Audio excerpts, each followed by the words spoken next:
Kentucky looks like the kind of place where nothing bad happens. Bourbon country, country roads, small towns where everyone knows your name, and the doors stay unlocked until midnight. 10 people walked into those towns and never came out. A little girl's bicycle at a mall, a phone on the seat of an abandoned car, a house fire where someone should have been sleeping. 10 cases. 10 Kentucky mysteries that were never supposed to happen here. Pull up a map, lock your doors. Let's get into it. If you're new here, subscribe. New cases every week. June 1, 1983. Louisville, Kentucky. The east end of the city, where the suburbs roll out in quiet, tree-lined blocks and shopping malls, are the kind of place parents send their kids on summer afternoons without a second thought. It was the first day of summer vacation. A 12-year-old girl named Ann Gotlib rode her red and white bicycle to the Bashford Manor Mall by herself. That was not unusual. Ann did things like that. She was independent, bright, the kind of kid who carried herself with a self-possession that surprised adults who didn't know her.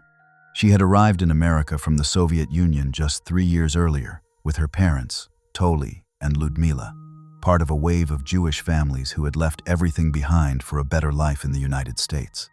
Ann had red hair, freckles, and gray eyes. She was 12 years old, and she was going to the mall. She never came home. What investigators found when they arrived at the Bashford Manor Mall that evening was not a scene of chaos. There was no overturned bicycle, no scattered belongings, no witnesses to a struggle. No one had seen anything. What they found was Ann's red and white bicycle, leaning carefully against a brick pillar outside Bacon's department store. Not fallen, not thrown, placed. Someone had taken the time to prop that bicycle against that pillar as if Ann had locked it up and walked inside. It is the kind of detail that sounds small until you sit with it, and then it becomes one of the most unsettling facts in the entire case. A child does not prop her bicycle that neatly if she is running from someone. Someone else put that bicycle there. The Louisville Metropolitan Police Department called in the FBI almost immediately. They understood, even in those early hours, that this was not a runaway situation. Nothing about Ann's life suggested she had any reason to leave. She had a close relationship with her parents. She had no documented history of problems. She was 12. She had just started summer vacation. Within days, police were flooded with over 300 tips from across the country. They interviewed 210 potential witnesses.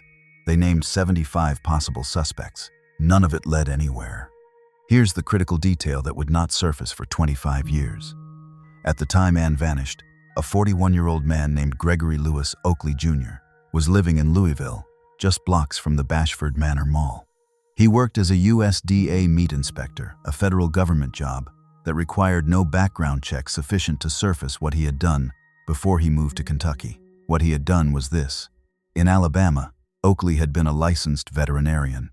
He had abused that license in the worst possible way, injecting young girls, some as young as 12, with powerful narcotic drugs to sedate and incapacitate them. He had been convicted of assault. His veterinary license had been stripped, and then he had moved to Louisville and gotten a federal job because the United States Department of Agriculture had no knowledge of his criminal history. On June 1, 1983, the same afternoon, Ann Gotlib rode her bicycle to Bashford Manor Mall. Gregory Oakley made an ATM withdrawal at that same mall. The timestamp on that transaction was approximately 100 minutes before Ann was last seen. He was there. His explanation that he had left Louisville that afternoon on a business trip before Ann disappeared was later directly contradicted by his own girlfriend. She told investigators that Oakley came to her home late that same night, at around 11 in the evening, and asked her to wash his clothes. He was not on a business trip. He was in Louisville. He was in her house, asking her to launder his clothes. That detail, that single contradiction, would not reach investigators until decades later. In September of 1983, just 3 months after Ann vanished, Oakley attacked a 13-year-old girl in her home on Massamure Court, several blocks from the mall where Ann had disappeared. He stabbed her and attempted to assault her. She survived. He was arrested in January of 1984, convicted of burglary and attempted rape, and sentenced to 30 years in prison. He was released on medical parole in 2002 and returned to Alabama, where he died of lung cancer within months. He died before police publicly named him in connection to Ann's case. In December 2008, the Louisville Metro Police Department announced that they believed Gregory Oakley was responsible for Ann Gotlib's abduction and death. A man who had served time with Oakley in the Kentucky State Reformatory told investigators that Oakley had confessed to abducting Ann and killing her with an injection of a veterinary painkiller called Talwin. That informant passed a polygraph. Oakley's former girlfriend corroborated the contradiction in his alibi. Bank records confirmed his presence at the mall that afternoon. Investigators stated that had Oakley been alive, they would have charged him with Ann's murder. He was not alive. He had been dead for 6 years. Now this is where the case turns dark in a way that sits differently from most cold cases. Ann Gotlib was never found. Not a single trace of her physical remains has ever been recovered. Every lead, every tip, every search, including a search of Fort Knox based on a false confession from a death row inmate, came back empty. Over 300 people claimed to have seen Ann after she vanished, ranging from sightings in Louisville neighborhoods to reports in the Russian immigrant community of Brighton Beach in Brooklyn. None were verified. She was one of the first missing children to have her photograph placed on a milk carton. Her case directly prompted Congress to authorize the creation of the National Center for Missing and Exploited Children, an organization that has since helped recover hundreds of thousands of children. Ann Gotlib changed the way this country handles missing kids, and she was never found. For decades, her parents waited.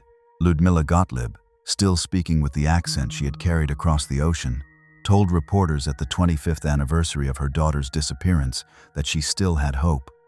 "Someday, hopefully in our lifetime," she said, "everything will be solved and we will know what happened." The case files were locked by LMPD for years. A local news team fought a 3-year public records battle to access them. When they finally did, what they found were handwritten notes, tip sheets, and search records, a 40-year paper trail of people trying to find a girl who had been swallowed by a summer afternoon at a busy suburban mall. The case had resources most families can only dream of: the FBI, the Kentucky State Police, a county judge executive who would go on to become a United States Senator standing at a podium with reward posters. Over the years, investigators named 75 potential suspects and pursued each one. A death row inmate in another state claimed he had buried Ann at Fort Knox and provided a hand-drawn map to her grave, the kind of thing that sounds too specific to ignore. Law enforcement searched the area he described. They found nothing. He was lying. It was another dead end in a case built almost entirely of dead ends, each one more demoralizing than the last for a family that had crossed an ocean looking for safety. But here's what doesn't make sense. It was a summer afternoon. The mall was full of people. A child disappeared in front of hundreds of witnesses, and not one of them saw it happen. Gregory Oakley passed a background check he should never have passed. The federal government hired a man with a documented history of injecting young girls with narcotics to inspect meat and poultry in Louisville. Because the records of his crimes had not traveled with him from Alabama, he lived blocks from the mall. He was at the mall that afternoon. He went home and asked his girlfriend to wash his clothes. He attacked another girl 3 months later, and he walked through the rest of the system: arrest, conviction, parole, death, without ever being asked, in any official proceeding, to account for what he did to Ann Gotlib. The LMPD files, when they were finally pried open, showed the scale of what had been tried: hundreds of tips. Detectives dispatched to search rural roads and wooded lots. Investigators sent to Brooklyn to follow up on sightings in a community of over 100,000 Russian immigrants who thought they recognized Ann. A Fort Knox excavation that yielded nothing. 4 decades of effort that circled endlessly around a man who was already dead by the time anyone said his name out loud.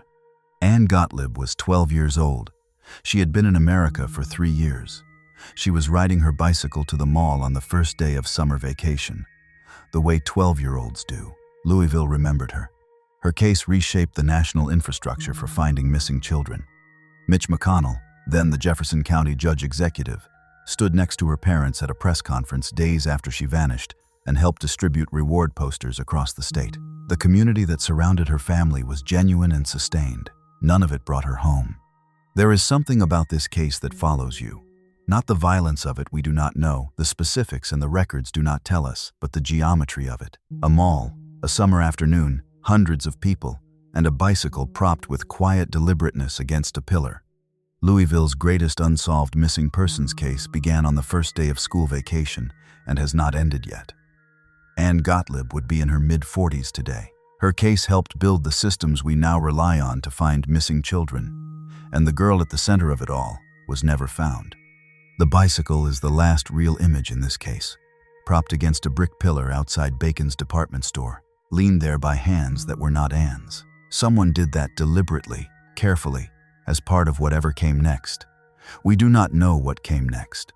We will never know, because the only man investigators believed could have answered that question is buried in Alabama, and the case file says, still open. Anne Gotlib was taken from a place with hundreds of people around. The next case happened in a town of 643, where everybody knows everybody, where nothing is supposed to stay secret for long, and somehow, nobody saw a thing. Tuesday, October 21, 1997. Brooksville, Kentucky. Population, 643. Central Bracken County, roughly 50 miles southeast of Cincinnati. The kind of small town where the grocery store, the high school, and the video rental place all exist within a few minutes of each other, and where, if something happens to someone, the news reaches the whole town before morning. It was a fall evening, warm for October, the kind of night that invites teenagers to drive around with the windows down and nowhere in particular to be. A 17-year-old named Erica Frazier was doing exactly that. Erica had red-brown hair and blue eyes, and she was the kind of person her English teacher described years later as fun and witty, not the social butterfly of the class, but the girl who didn't need to be. She was independent in the way that certain teenagers are, self-possessed and a little apart from the crowd. She had plans. After she graduated from Bracken County High School that spring, she was going to enroll at Northern Kentucky University and study accounting. She worked part-time at Carota's Pizza in Augusta to save money. She wore a Winnie the Pooh watch every day, 4 gold rings on her right hand, and a strawberry birthmark on the back of her neck. She had argued with her best friend earlier that day, the kind of fight that teenagers have and forget about by the weekend. That argument would become her best friend's last memory of her. Bracken County in October of 1997 was the kind of place where Erica's world was visible and legible. She worked at a pizza restaurant in a neighboring town. She drove the same roads every week. She had a steady boyfriend, a job, college plans. There was nothing in her life, as far as anyone could establish afterward, that pointed towards someone wanting to hurt her. She had recently started spending time with a rougher crowd. Investigators noted this, but even that detail was vague, more texture than lead. Nobody who knew Erica believed she had run away. She had no history of it. She had not told anyone she was leaving. She had a paycheck waiting for her at Carota's Pizza that she never picked up. On the night of October 21st, Erica was seen between 9 and 10 in the evening outside the Video N-Tan store in Brooksville, socializing with friends. By most accounts, she was driving around, picking people up, giving rides the way teenagers do in small towns when there is nothing else to do on a Tuesday night. At some point that evening, she ended up with a 20-year-old acquaintance named Shane Simcox in her car, a black 4-door 1988 Pontiac Bonneville. Simcox would later tell investigators that he had been drinking with friends when Erica and another girl pulled up to him on a street corner. He said he got in the car and they rode around for 10 to 15 minutes. He said Erica eventually dropped him off at his step-grandfather's house around 9 in the evening, and that was the last time he saw her. That was the last confirmed time anyone saw Erica Frazier. She did not come home that night. The next morning, her mother filed a missing persons report with the Bracken County Sheriff's Office, and investigators began looking for Erica's car. They found it approximately 1 mile from the Video N-Tan, on Frunks Lane off Frunks Road, an isolated stretch of rural road flanked by hayfields, the kind of road that nobody drives down by accident. The car was not parked. It was wedged between 2 large hay bales, positioned there with a deliberateness that investigators noticed immediately. This is where it stops being normal. A car does not end up between two hay bales by chance. You cannot drift into that position. Someone placed that car between those bales. Erica's purse was inside the vehicle, along with her wallet, her checkbook, and her cash. Her keys were not in the ignition. And when forensic investigators processed the car, they found no fingerprints. Not Erica's, not anyone else's. The vehicle had been wiped. The keys were found later, days after the car was discovered, across the road from the vehicle, under a pile of leaves. Not near the car, across the road. The lead investigator on the case, Bracken County Deputy Bob Scott, would describe this detail for the rest of his career as one of the things he could never explain. Why across the road? Why under leaves? What does that sequence of events look like? No one has ever answered that. Here's the critical detail about Shane Simcox. He was the last person known to have been with Erica alive. He was 20 years old. He had previously been expelled from Bracken County High School for threatening a teacher and her daughter. He had a prior arrest for burglary in 1995. When investigators asked him to take a polygraph test in 1997, he refused. He would maintain his innocence for the rest of the investigation, and he was never charged with anything related to Erica's disappearance. But Chief Deputy Scott named him a person of interest, and that designation has never been removed. In subsequent years, Simcox served jail time for 3 separate felonies, according to public records. His current whereabouts are officially unknown. Over the decades, the case generated 4 false confessions, 4 different people who came forward at different times claiming to know what happened to Erica, each one eventually debunked.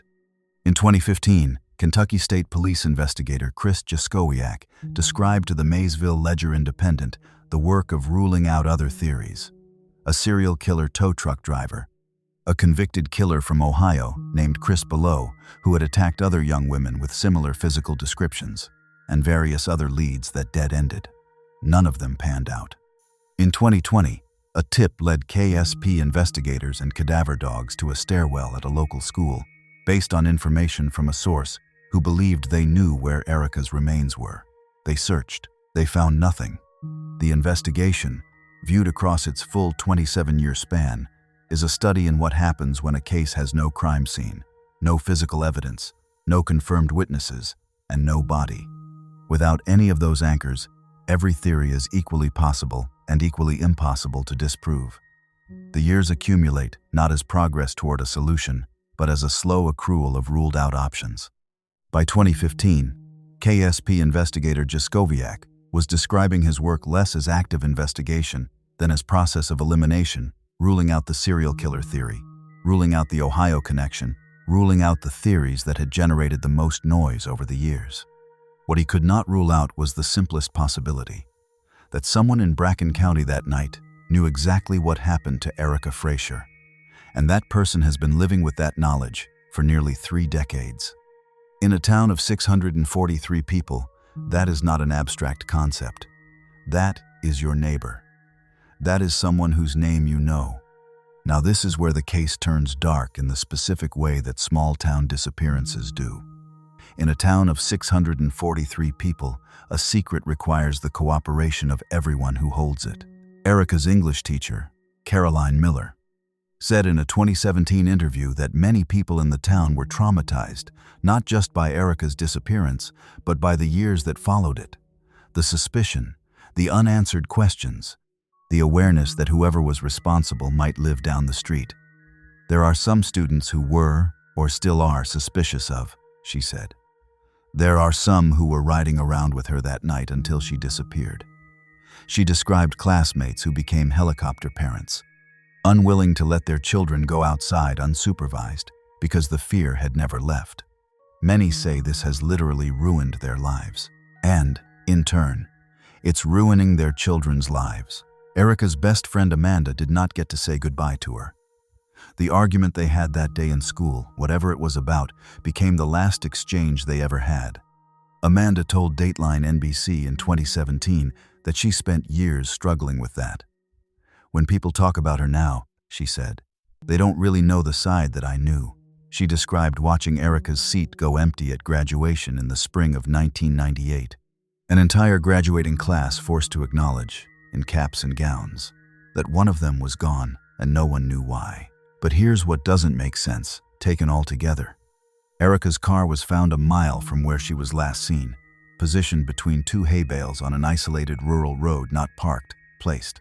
Her purse and cash were left inside, which eliminates robbery as a motive. The vehicle had been wiped clean of fingerprints. Her keys were found across the road under leaves, not near the car. There were no signs of struggle at the scene. A town of 643 people, and not one of them saw this happen or has come forward with a credible account of what did. Investigators have been quietly candid about the burden of this case.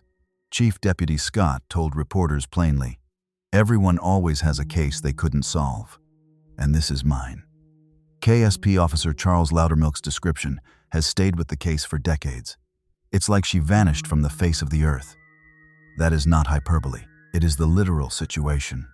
A teenager went driving on a Tuesday night in a town where everyone knows everyone, and she was gone before morning. And 27 years later, there is still no body, no confirmed suspect, no charges, no resolution. Erica's mother died in 2012. Her father died in 2016. Neither of them ever learned what happened to their daughter. The case file remains active with the Kentucky State Police. The Bracken County Sheriff's Office still lists a contact number. The NCMEC still maintains an age progression photo of what Erica would look like today, at 45 years old. She was wearing a purple sweater with 2 white stripes, dark Levi's jeans, white Keds sneakers, and the Winnie the Pooh watch when she drove away that night. She had 4 gold rings on her right hand and a strawberry birthmark on the back of her neck. She had plans to study accounting. She had a best friend she had argued with that afternoon. She had not told anyone she was going anywhere. The car was found between 2 hay bales. The keys were across the road, under leaves. Everything else was left inside. Her paycheck at the pizza restaurant went uncollected. Her seat at graduation went empty. And Erica Frasure has not been seen since 9 o'clock on a Tuesday evening in October of 1997. Erica's car was left in a field in a town where nobody keeps secrets. In the next case, the car was found on a highway, and what was left inside it became the center of a decade-long federal investigation. Bardstown, Kentucky calls itself the most beautiful small town in America. The slogan is not ironic. It is the kind of place that earns that title, a town of 12,000 in the heart of Nelson County, surrounded by rolling bluegrass farmland and bourbon distilleries. The kind of community where church picnics and 4th of July cookouts are still community events, and where people leave for the city and come back because they missed it. The bourbon country setting is real. The beauty is real. And beginning in the summer of 2015, Bardstown became the center of one of the most documented, most frustrating, and most disturbing clusters of unsolved cases in modern Kentucky history. What happened here is not one story, it is 3. But it begins with a woman named Crystal Rogers, and it begins on the 4th of July weekend. Crystal Maria Rogers was 35 years old in the summer of 2015. She was a mother of 5 children, living in Bardstown with her boyfriend, Brooks Houck, their 2-year-old son, and her other children. By all accounts, she was devoted to those kids. Her family described her as warm, present, the kind of mother who was always there. She had grown up in the area. Her parents, Tommy and Sherry Ballard, lived nearby. She had roots in this community. She was not the kind of person who disappeared. On July 3rd, 2015, a Friday, the day before Independence Day, Crystal was seen by her cousin at a Walmart in Bardstown earlier in the afternoon. She dropped 2 of her children off at her ex-husband's house that day. That evening, according to Brooks Houck's account to investigators, he and Crystal had a date night. He said they went to his mother's farm together to feed the cows. When they returned home, Houck said he went to bed while Crystal stayed up, playing games on her phone. He said he woke up and she was gone. That is the entirety of what Brooks Houck told police about the last night anyone saw Crystal Rogers alive. Crystal's mother, Sherry Ballard, could not reach her daughter on July 4th. Calls went unanswered. The family grew increasingly alarmed. On July 5th, 2 days after Crystal was last seen, someone spotted her maroon Chevrolet sedan parked on the shoulder of the Bluegrass Parkway and called her father, Tommy Ballard. Tommy drove to the location. He found his daughter's car at mile marker 14 on the Bluegrass Parkway, a two-lane divided highway that cuts through the flat open farmland of Nelson County. He looked inside. Crystal's keys were in the ignition. Her purse was on the seat. Her cell phone was there, too, uncharged and dead. One of the rear tires was flat. Crystal was not there. She has never been found. Sherry Ballard filed a missing persons report with the Nelson County Sheriff's Office that day. By the time the family announced a $25,000 reward 3 days later, dozens of volunteers were already searching the highway corridor and surrounding areas by ATV, on foot, through the brush and ditches on either side of the parkway. Brooks Houck, the last person to have seen Crystal alive, the father of her youngest child, did not offer to help search. Crystal's sister noted this publicly. "He has not offered once to search or help or do anything for the family," she told investigators in the early days of the case. The community around Bardstown responded the way small communities do when one of their own disappears, with coverage, concern, and a public search effort that involved ATVs and volunteers combing the fields and ditches alongside the parkway. The family put up reward posters. The local news covered it. And the one person most people assumed would be at the center of the search, the man who had been with Crystal on the night she disappeared, the father of her youngest child, was visibly, conspicuously absent from all of it. Here's the critical detail about how the investigation unfolded in those first days. On July 8th, Houck was brought in for questioning by the Nelson County Sheriff's Office. He was in the middle of that interview when his phone rang. It was his brother, Nick Houck, a serving officer with the Bardstown Police Department. Nick told Brooks, mid-interview, to stop talking to police. The lead detective on the case, John Snow, watched that happen. The interview ended. Brooks Houck walked out. When Kentucky State Police detectives later interviewed Nick Houck, they told him they had found bodily fluids in the trunk of his vehicle. Nick Houck said he could not explain why. He refused to cooperate fully with the sheriff's office. He was ordered to sit for an interview by then Bardstown Police Chief Rick McCubbin. He eventually agreed to a polygraph. The examiner, according to subsequent reporting, expressed what was described as grave concerns about the results. On October 16, 2015, 3.5 months after Crystal vanished, 3 things happened in the same day. The Nelson County Sheriff officially declared Crystal Rogers presumed dead. Nick Houck was fired from the Bardstown Police Department for interfering with his brother's interview and for failing the polygraph. And Sheriff Ed Mattingly publicly named Brooks Houck as the prime suspect in Crystal's disappearance. Brooks Houck was not arrested that day. He would not be arrested for 8 more years.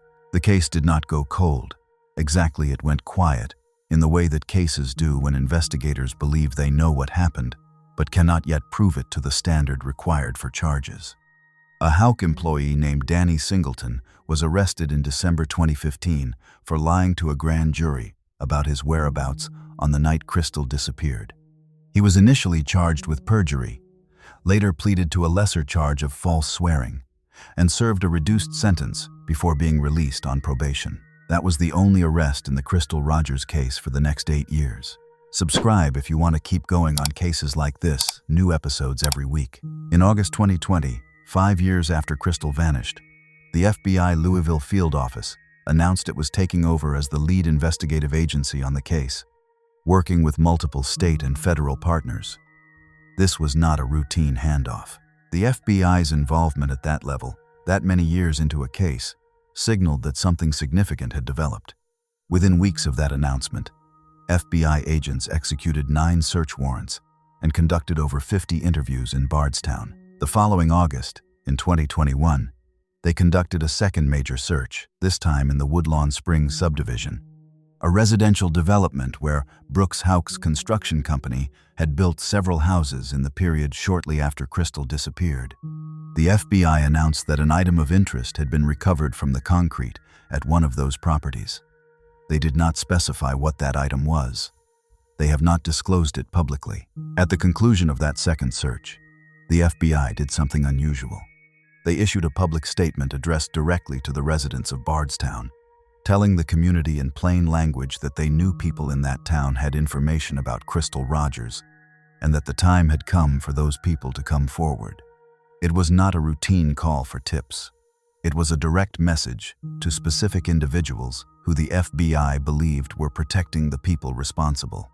In a town of 12,000, that kind of statement lands differently than a press release. Everyone in Bardstown knew someone the FBI might be talking about.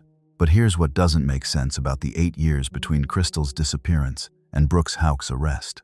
The circumstantial case against Houck had been visible and substantial from the earliest weeks of the investigation. A police officer interfered with his brother's interview. Bodily fluids were found in Nick Houck's vehicle trunk. An employee lied to a grand jury about his whereabouts. The prime suspect did not help search for his missing girlfriend.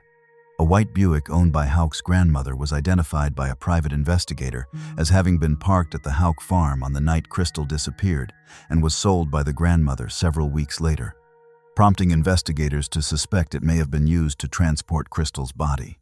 The grandmother refused to testify before a grand jury. A judge ordered her testimony sealed. The white Buick detail is worth sitting with because it illustrates how the case kept generating fragments of evidence that pointed in one direction without quite arriving. A private investigator, not law enforcement, found through independent research that a white Buick belonging to Brooks Houck's grandmother, Anna Whitesides, had been parked at the Houck farm on the night Crystal disappeared. The car was sold by Whitesides several weeks after Crystal went missing. Investigators subpoenaed Whitesides to testify before a grand jury, citing their belief that the vehicle may have been used to transport a body, cleaned, and sold specifically to prevent evidence from being discovered. She was 82 years old. She refused to appear. Her attorney argued that her prior statement to police and the car buyer's information were sufficient. A judge ultimately ruled to keep all future proceedings involving Whitesides confidential. The car was gone. The testimony was sealed, and the case kept moving without that piece ever being formally resolved. None of that produced an arrest for 8 years. The break, when it finally came, arrived through testimony. In September 2023, a Nelson County grand jury indicted a local man named Joseph Lawson, age 32, on charges of conspiracy to commit murder and tampering with physical evidence. The dates in the indictment corresponded to the 4th of July weekend in 2015. Crystal's family confirmed they had been notified before the indictment became public. 2 weeks later, on October 5th of 2023, Brooks Houck was arrested and arraigned at Nelson Circuit Court on a charge of murder. Special prosecutor Shane Young asked the court for a $10 million bond. The court set it at exactly that. The story of how the case finally broke and what Joseph Lawson told investigators about the night Crystal Rogers disappeared is the story that would take another 2 years to reach a jury. But the key piece of physical evidence that survived 8 years of lies, searches, stonewalling, and sealed testimony was this. The driver's seat of Crystal's abandoned car had been moved forward. The Bluegrass Parkway, mile marker 14, her keys in the ignition, her purse on the seat, her dead phone, and a driver's seat that had been adjusted for someone shorter than the person who had driven it there. Joseph Lawson, according to testimony that would eventually reach the court, had driven Crystal's car from the Houck property to the shoulder of the Bluegrass Parkway on the night she disappeared. His father, Steve Lawson, followed and picked him up afterward. When Steve Lawson got into the car to drive away, he pulled the seat forward because Crystal was smaller than his son. That one physical detail, a seat position, became the thread that connected the cover-up to the crime. It had been sitting at mile marker 14 since July 4th, 2015, waiting for the right questions. Crystal Rogers' body has never been found. Crystal Rogers' father spent 16 months searching for her after she disappeared. Then someone hunted him. Tommy Ballard was the kind of man who did not sit still when something was wrong. After his daughter Crystal vanished in July of 2015, he did not wait for law enforcement to bring him answers. He went looking for them himself. He attended every press conference. He spoke to reporters. He made clear, publicly and repeatedly, that he believed Brooks Houck was responsible for what happened to Crystal. In a town where plenty of people shared his suspicion but kept it quiet, Tommy Ballard said it out loud. He was 54 years old, retired, a grandfather who had stepped into a role no parent should have to fill the investigator of his own child's disappearance. He did it because he believed nobody else was doing it fast enough or loudly enough. He organized searches. He pushed investigators when the pace of the case frustrated him. He kept Crystal's name in front of the public when the media cycle moved on to other things. For 16 months after Crystal disappeared, Tommy Ballard was the most visible and vocal private force pressing for answers in Bardstown. On the morning of November 19, 2016, a Saturday, 5 days before Thanksgiving, Tommy went hunting on his own private property in Nelson County, land adjacent to the Bluegrass Parkway corridor. He was not alone. His 12-year-old grandson was with him. That grandson was Crystal's oldest son, a boy who had already lost his mother 16 months earlier, and now, on a cold Saturday morning in November, was on a hunting trip with his grandfather. Tommy Ballard was shot once in the chest. His grandson called his grandmother Sherry. He was so upset, Sherry Ballard said in a 2019 interview. He's like, "Meemaw, Papa has been shot." Tommy's gun had never been fired. Police cleared his grandson of any involvement immediately. They ruled out suicide. Tommy's own firearm was unfired, and the physical evidence at the scene was inconsistent with a self-inflicted wound. What they were left with was the only other explanation. Tommy Ballard had been shot by someone else on his own private property, with his 12-year-old grandson present. The FBI classified the case as an unsolved homicide. They have sought information in Tommy's death ever since. Now this is where the case turns dark in a way that goes beyond the individual facts. Tommy Ballard was not a random victim. He was a man who had spent 16 months making noise about a specific suspect in a specific town. He was the father of a missing woman. He was the loudest voice in the room, demanding accountability. And someone shot him once in the chest, on his own land, with enough precision to kill him and enough intelligence to disappear without a trace. There were no witnesses other than a 12-year-old boy. There was no weapon recovered. There was no suspect charged. There is still no suspect charged. The investigation into Tommy Ballard's death illustrates a specific kind of investigative paralysis that can develop when a crime occurs inside a larger web of suspected criminal activity. Investigators clearly believed, and the special prosecutor stated openly, that Tommy's death was connected to the broader Bardstown network. But suspicion and connection are not the same as evidence sufficient for charges. The FBI spent years collecting information about Tommy's case alongside the Crystal Rogers investigation, treating them as linked even when they could only prosecute one. By the time Brooks Houck was convicted of Crystal's murder in 2025, Tommy's case had been open for nearly 9 years. The conviction in one case should, in theory, have made the other easier to pursue. Whether it has is not yet publicly known. Here is the detail that sits the worst in this case. Sometime after Tommy's death, the FBI developed information suggesting a possible connection between Nick Houck, Brooks Houck's brother, the former Bardstown police officer who had been fired in October 2015 for interfering with the Crystal Rogers investigation, and the firearm used to kill Tommy Ballard. Specifically, Special Prosecutor Shane Young disclosed in court hearings that Nick Houck had sold a gun to an undercover officer. The caliber of that weapon was potentially consistent with the one used to kill Tommy Ballard. And when Nick Houck sold that gun, he did not use his own name. He used the name Nick Ballard, the last name of the woman his brother was convicted of murdering, the last name of the man he may have had reason to silence. Nick Houck has not been charged in connection with Tommy Ballard's death. He has denied any involvement. His attorney has not responded publicly to detailed questions about the gun sale.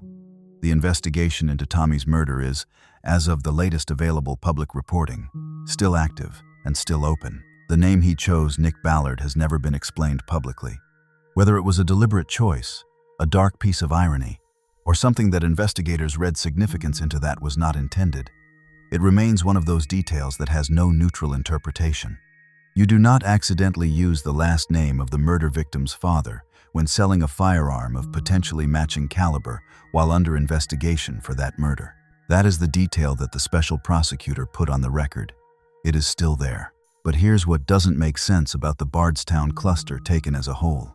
3 violent deaths, Crystal Rogers' disappearance, and presumed murder in July 2015, Jason Ellis's ambush killing in May 2013, and Tommy Ballard's shooting in November 2016, all centered on the same small town, the same corridor of road, and the same interlocking set of people. Crystal Rogers' case was eventually prosecuted and resulted in convictions.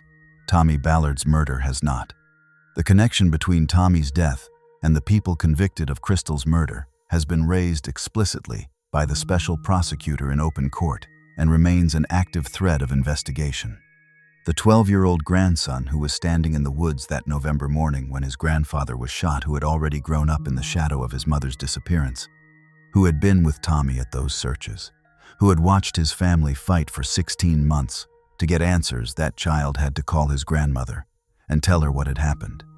He is not 12 years old anymore. He has lived with both of those things for the better part of a decade. His mother has never been found. His grandfather's killer has never been charged. That child's experience growing up as the connective thread between two unresolved violent events in the same family is the kind of detail that does not appear in court filings or FBI press releases. It is the human weight that sits underneath all the procedural milestones. Crystal Rogers' case moved through a grand jury, a special prosecutor, a change of venue, a $10 million bond hearing, and ultimately a murder conviction. Tommy Ballard's case moved through none of those stages. It is still waiting for its first arrest, and the boy who was there for both events has been waiting alongside the investigation the whole time. The 2025 trial of Brooks Houck for Crystal Rogers' murder produced convictions. Houck was found guilty of murder and sentenced to life in prison. His co-defendants, Steve and Joseph Lawson, were convicted of conspiracy and tampering with evidence. Steve Lawson was sentenced to 17 years. The jury returned its verdict in only a few hours. The speed of that verdict, a jury deliberating for only a few hours in a murder case with no physical remains, speaks to how thoroughly the circumstantial and testimonial evidence had been built over 8 years. The prosecution did not need a body. They had a seat position. They had a co-conspirator who changed his story at the grand jury and eventually told investigators that Houck had said he wanted Crystal gone. They had phone records, physical searches of concrete poured by Houck's company, and the testimony of people who had sat on their knowledge for the better part of a decade before the FBI's sustained pressure finally produced results. The case became, in its final form, a lesson in patience, both the patience required of investigators who knew what had happened and had to wait for the evidence to catch up, and the patience, devastating in a different way, required of a family that had been asking the same questions since July of 2015. During the proceedings, Steve Lawson's testimony about the events of July 3rd and 4th of 2015 provided the most direct account of what investigators believed happened. He told the grand jury that Houck had described the relationship between himself and Crystal as troubled, and that Houck had said he wanted Crystal gone. He said his son Joseph had driven Crystal's car to the Bluegrass Parkway while he followed and picked him up. He said he adjusted the driver's seat when he got in because Crystal was smaller than Joseph. Those details, accumulated and preserved over 8 years of investigation, were enough for a jury. What they were not enough for was finding Crystal. Her remains have never been located. The FBI conducted searches of multiple properties connected to the Houck network, including the Woodlawn Springs subdivision, where Houck's construction company poured concrete shortly after Crystal vanished, and a property on Whitesides Drive, near the Nelson County line, where a 3-day search was conducted in September 2024. No remains were found at any of those locations. Brooks Houck will spend the rest of his life in prison for a murder whose physical evidence has never been recovered. Tommy Ballard spent 16 months trying to find out what happened to his daughter. He was shot dead before he got the answer. His daughter's killer was eventually convicted. His own killer has not been identified. In the November woods of Nelson County, on private land he had hunted his entire life, someone found him and left nothing behind. The same road, the same family, the same town, and the same unanswered question underneath all of it. How much of what happened in Bardstown is still unresolved? And how many people in that community of 12,000 are still carrying pieces of the answer without saying a word? The FBI's 2021 statement to Bardstown residents, the one that told people directly that investigators knew they had information and that the time had come to talk, was issued in the context of the Crystal Rogers investigation. But Tommy Ballard's murder was in that room too. It has always been in that room. The special prosecutor linked the 3 Bardstown deaths explicitly when he was appointed in January of 2023. Crystal Rogers, Tommy Ballard, and a third case that will come later in this list. 1 appointment, 1 prosecutor, 3 cases, 1 town, 1 decade. In Bardstown, violence followed questions. In the next case, the violence came first, and the questions came from a car that had been cut into 30 pieces and sunk in a pond 25 miles from where the woman who owned it was last seen alive. Owensboro sits on the southern bank of the Ohio River in Daviess County, a mid-sized Kentucky city of about 60,000 people, large enough for a person to have a life that isn't everybody's business, small enough that disappearances get noticed. In August of 2003, a 32-year-old woman named Carole Hamilton lived there, on the 600 block of Loft Cove. She was a beautician. She was attending Madisonville Community College. She was petite, 5 feet 4 inches tall, somewhere between 90 and 115 pounds depending on the record. She had blonde hair and brown eyes, a tattoo between her shoulder blades and a small chickenpox scar between her eyes. She had grown up in Central City, where she had been a cheerleader at the high school, the kind of background that is common in Western Kentucky and that gives people a sense of place and community they carry with them. She had a boyfriend named William Ashley Yeagle, who went by Ashley, a man from Rumsey in McLean County. She had friends. She had a life that was, by all available accounts, ordinary. The kind of ordinary that does not prepare anyone for what is coming, because nothing about an ordinary life announces the people in it who are dangerous. On August 20, 2003, Carole Hamilton was stopped by Owensboro police for a minor traffic infraction. She was cited and released. That traffic stop is the last confirmed official record of Carole Hamilton alive. She was 32 years old. 2 weeks passed. Her family could not reach her. Calls went unanswered. She missed work. She missed classes. She missed appointments. On September 4th, her relatives reported her missing to the Owensboro Police Department. By then, she had already been gone for 14 days without a single confirmed sighting. Here's the critical detail that investigators would not uncover for months. Carole was not simply missing. According to testimony that would emerge in 2006 and 2007, she had been killed on the night of August 22nd, 2 days after that traffic stop at a house in West Louisville. Her boyfriend, Ashley Yeagle, was there. So were a man named Rodney Wayne Lyle and his wife, Michelle Lynn Gaddis Lyle. The 4 of them were connected through a social circle that investigators described as methamphetamine-related.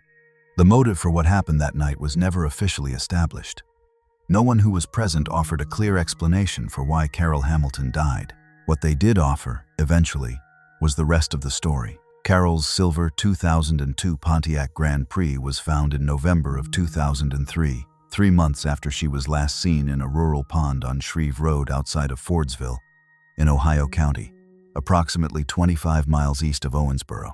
This is where it stops being a missing persons case and becomes something else entirely. The car had been cut into approximately 30 pieces. Some parts were found at the bottom of the pond. Others were recovered from a nearby shed. Investigators took weeks to confirm that all the pieces came from the same vehicle. Someone had access to equipment capable of dismembering an automobile, a location remote enough to conduct that operation without witnesses, and enough time and coordination to do it deliberately, methodically, and completely. This was not a panicked act.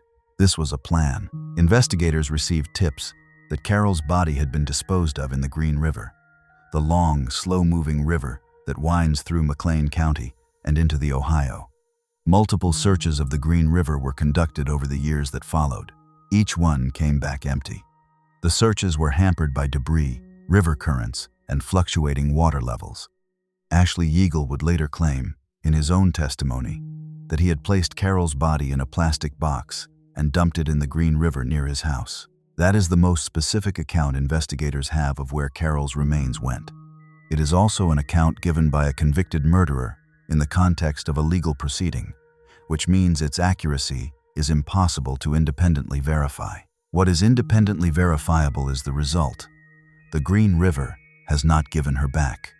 Now this is where the case turns dark in the way that cases with known killers sometimes do not, with the question of who did it. but with the question of what it says about the people involved. In August of 2005, 2 years after Carole disappeared, Owensboro police charged 3 people with her murder: Rodney Lyle, his wife Michelle, and Ashley Yeagle. A 4th person, a woman named Mary Coy, was charged with tampering with physical evidence. By 2006, Rodney Lyle had pleaded guilty to criminal facilitation to commit murder, a reduced charge in exchange for his cooperation and testimony. He told a Davis County judge that Ashley Yeagle had strangled Carole at the Lyle residence on the night of August 22nd, while Rodney and Michelle were present. He said Yeagle strangled her with an electrical cord. He said the body was then taken to McLean County. Yeagle maintained his innocence through much of the process. He admitted to helping dispose of Carole's body and to dismantling her car, but he denied being the person who killed her.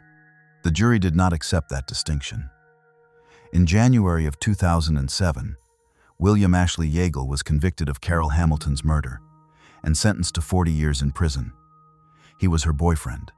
He was the last person confirmed to have been with her. He went to prison for killing her, and Carole Hamilton's body was never found. But here's what doesn't make sense. Even with convictions in place, the motive for Carole's death was never officially established.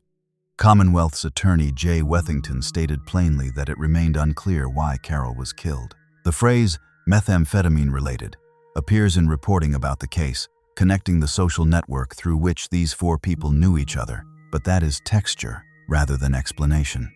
Nobody has ever publicly answered the question of what happened on the night of August 22nd that ended with a woman dead, her body placed in a plastic box, and her car driven 25 miles from Owensboro and cut into 30 pieces. Hit subscribe if you want to go deeper on cases like this. New episodes every week. The car detail is the one that stays. 30 pieces, some in a pond on Shreve Road, some in a shed nearby. The physical effort required to do that is substantial. Cutting a car, even with the right equipment, is not a quick task. It requires tools, space, and time. Someone provided all 3, and the location was chosen deliberately. A rural pond in Ohio County, far enough from Owensboro to reduce the chances of discovery, remote enough that the operation could proceed without anyone noticing. The body had already been moved to McLean County. The car went to Ohio County. The woman who owned both was, according to Yeagle, at the bottom of the Green River in a plastic box. 3 separate counties, 3 separate disposal sites. A coordinated effort by multiple people who had apparently planned or improvised very effectively to make Carole Hamilton disappear without a trace. The fact that 4 people were charged and 3 were ultimately convicted tells you something about the size of the circle that knew. This was not a solitary act carried out in silence. Multiple people were present when Carole died. Multiple people were involved in moving her body and destroying her car. The 4 who were charged were almost certainly not the only ones who had awareness of what had happened. In a case like this, the silence of an entire social network is as much a part of the story as the acts themselves. For 2 years, between Carole's disappearance in August 2003 and the arrests in August 2005, that silence held. They nearly succeeded. Carole's remains were never found. Her family never got her back. The Green River searches that followed over the years, conducted at considerable effort and expense, working against debris and current and high water, turned up nothing. Yeagle's description of the disposal has no corroboration from physical evidence. The river either moved her or she was never where he said she was. There is no way to know which of those is true. What is known is that by the time investigators were actively searching the Green River, years had passed and conditions had changed. The river moves, sediment shifts, water levels rise and fall with the seasons. Even if Yeagle's account was accurate in every detail, the window for recovering physical evidence from a river disposal narrows dramatically with time. The searches were conducted with professional care, but the Green River is long, and the currents between McLean County and the Ohio are not predictable. Investigators described their efforts as hampered but not abandoned. The most recent confirmed searches found nothing. There is one more detail worth holding. The timeline has a gap in it that no account fully resolves. Carole Hamilton was last confirmed alive on August 20th, the day of the traffic stop. She was killed according to Rodney Lyle's testimony on the night of August 22nd. That is a 48-hour window that is not accounted for in the public record. Where was Carole for those 2 days? What was she doing? Who was she with?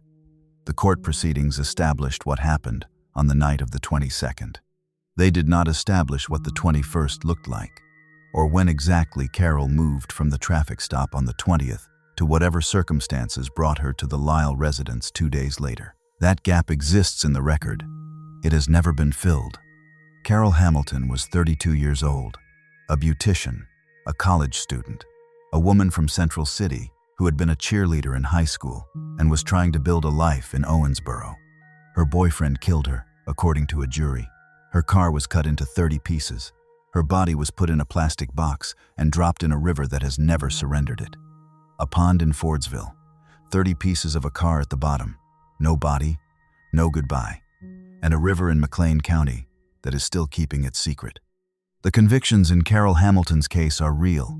The sentences are real. The killer went to prison. By the metrics of the justice system, this case was resolved. But resolution in a courtroom does not mean the same thing as resolution for a family. Carole's remains were never returned. There was no burial. There was no final place where her family could go to close the distance between her disappearance and her death. The legal outcome answered the question of who. It has not answered the question of where. And for the people who loved Carole Hamilton, where is not a small question. The next case left different evidence at the scene. In Case 6, the evidence was a fire, and the only person who could answer the hard questions walked away from the flames. The day before Brooklyn Farthing disappeared, she passed her driver's test.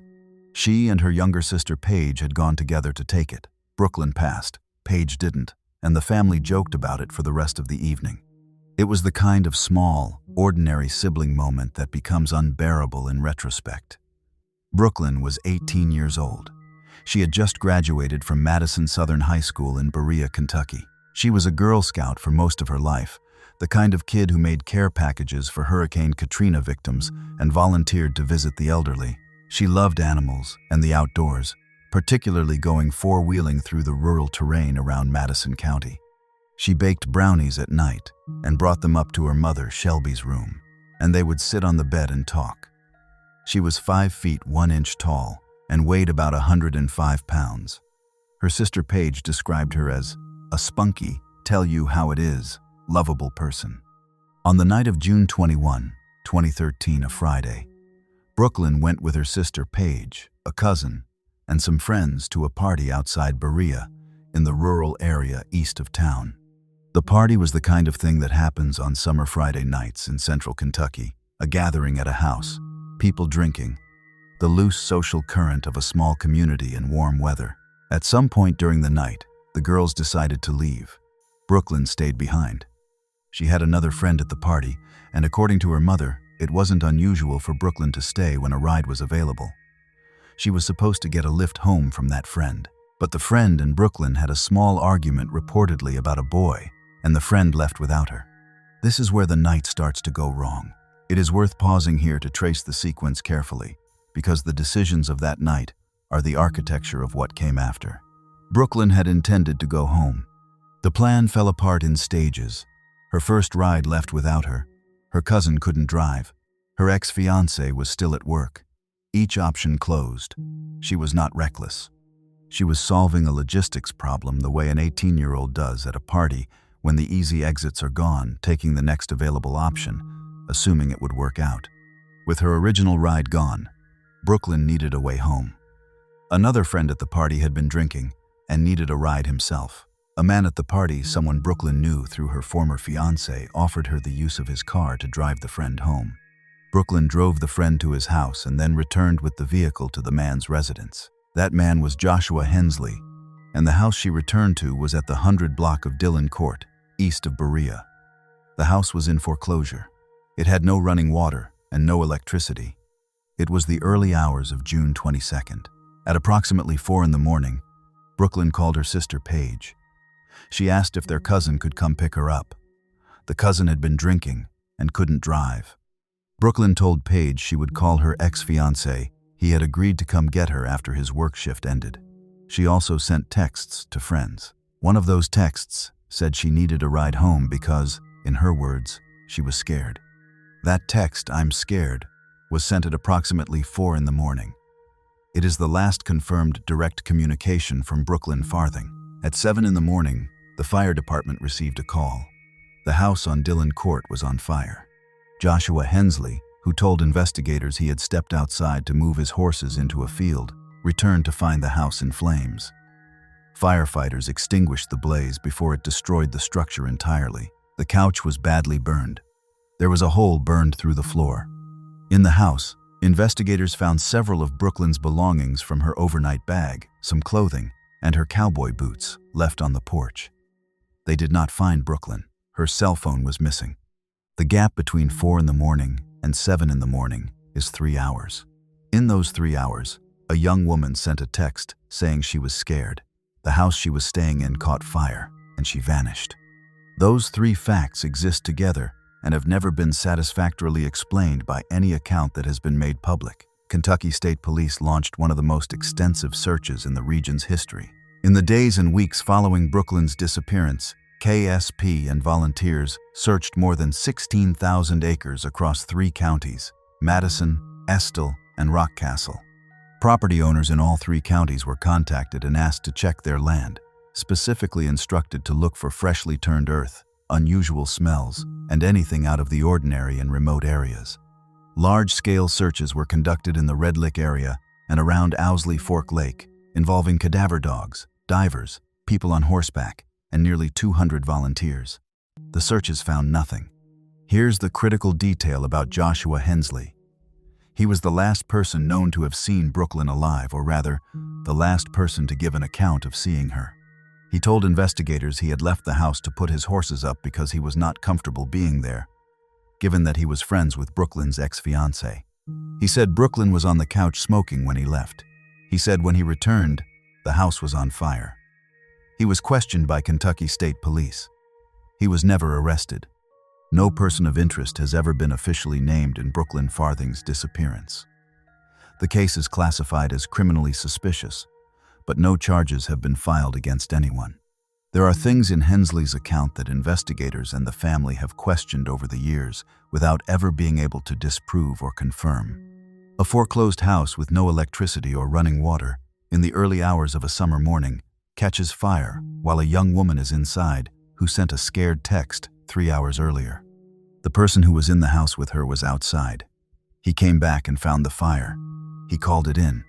He was questioned and released. That sequence of events has been the edge of this case for over a decade, close enough to feel like an answer without being one. Brooklyn's mother, Shelby, has driven past that road. She told reporters she still feels the same pain every time. Sometimes when you're really aggravated, you drive by and say a little prayer and just look, she said. The family has run fundraisers, put up billboards, maintained a dedicated website. A $14,000 reward remains active. The Kentucky State Police in Richmond still list the case as open and actively investigated. As of the 10-year mark in June of 2023, no arrests had been made and no remains had been found. There is a particular frustration that accumulates in a case like this, where the circumstantial picture feels coherent, but the physical evidence remains out of reach. Investigators know the timeline. They know the house. They know who was there. They have a text message that says the missing person was afraid. They have a fire that started within hours of that text. They have personal belongings left behind that suggest an abrupt, unplanned departure. What they do not have is anything that has been sufficient to charge anyone. The case has a shape. It does not yet have an ending. But here's what doesn't make sense about the night of June 21st and 22nd.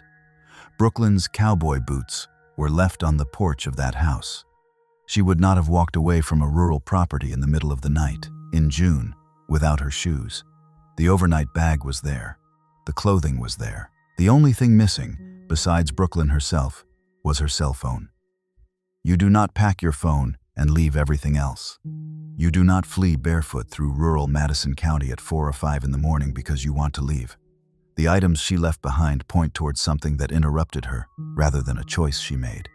The "I'm scared" text at 4 in the morning is the detail that never resolves. Scared of what? Scared of whom?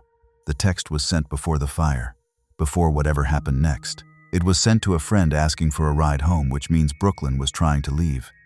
She was trying to get out. Whatever she was afraid of was present in that house or near it, and she was asking someone to come get her. Nobody came in time. Nobody has ever said what she was afraid of. The 3 hours between 4 and 7 in the morning are where this case lives. The fire department was called at 7. The text went out at 4. In between those two timestamps, something happened inside or around that foreclosed house on Dillon Court. The fire itself was not immediately determined to be arson. Investigators described it as suspicious, but the structural origin point, a burned couch with a hole in the floor, is consistent with an accidental fire and also consistent with a fire that was set. The investigation did not produce a public ruling on cause. That ambiguity has persisted for over a decade, alongside all the other ambiguities in this case. Now this is where the case settles into the particular silence of rural missing persons cases in Kentucky.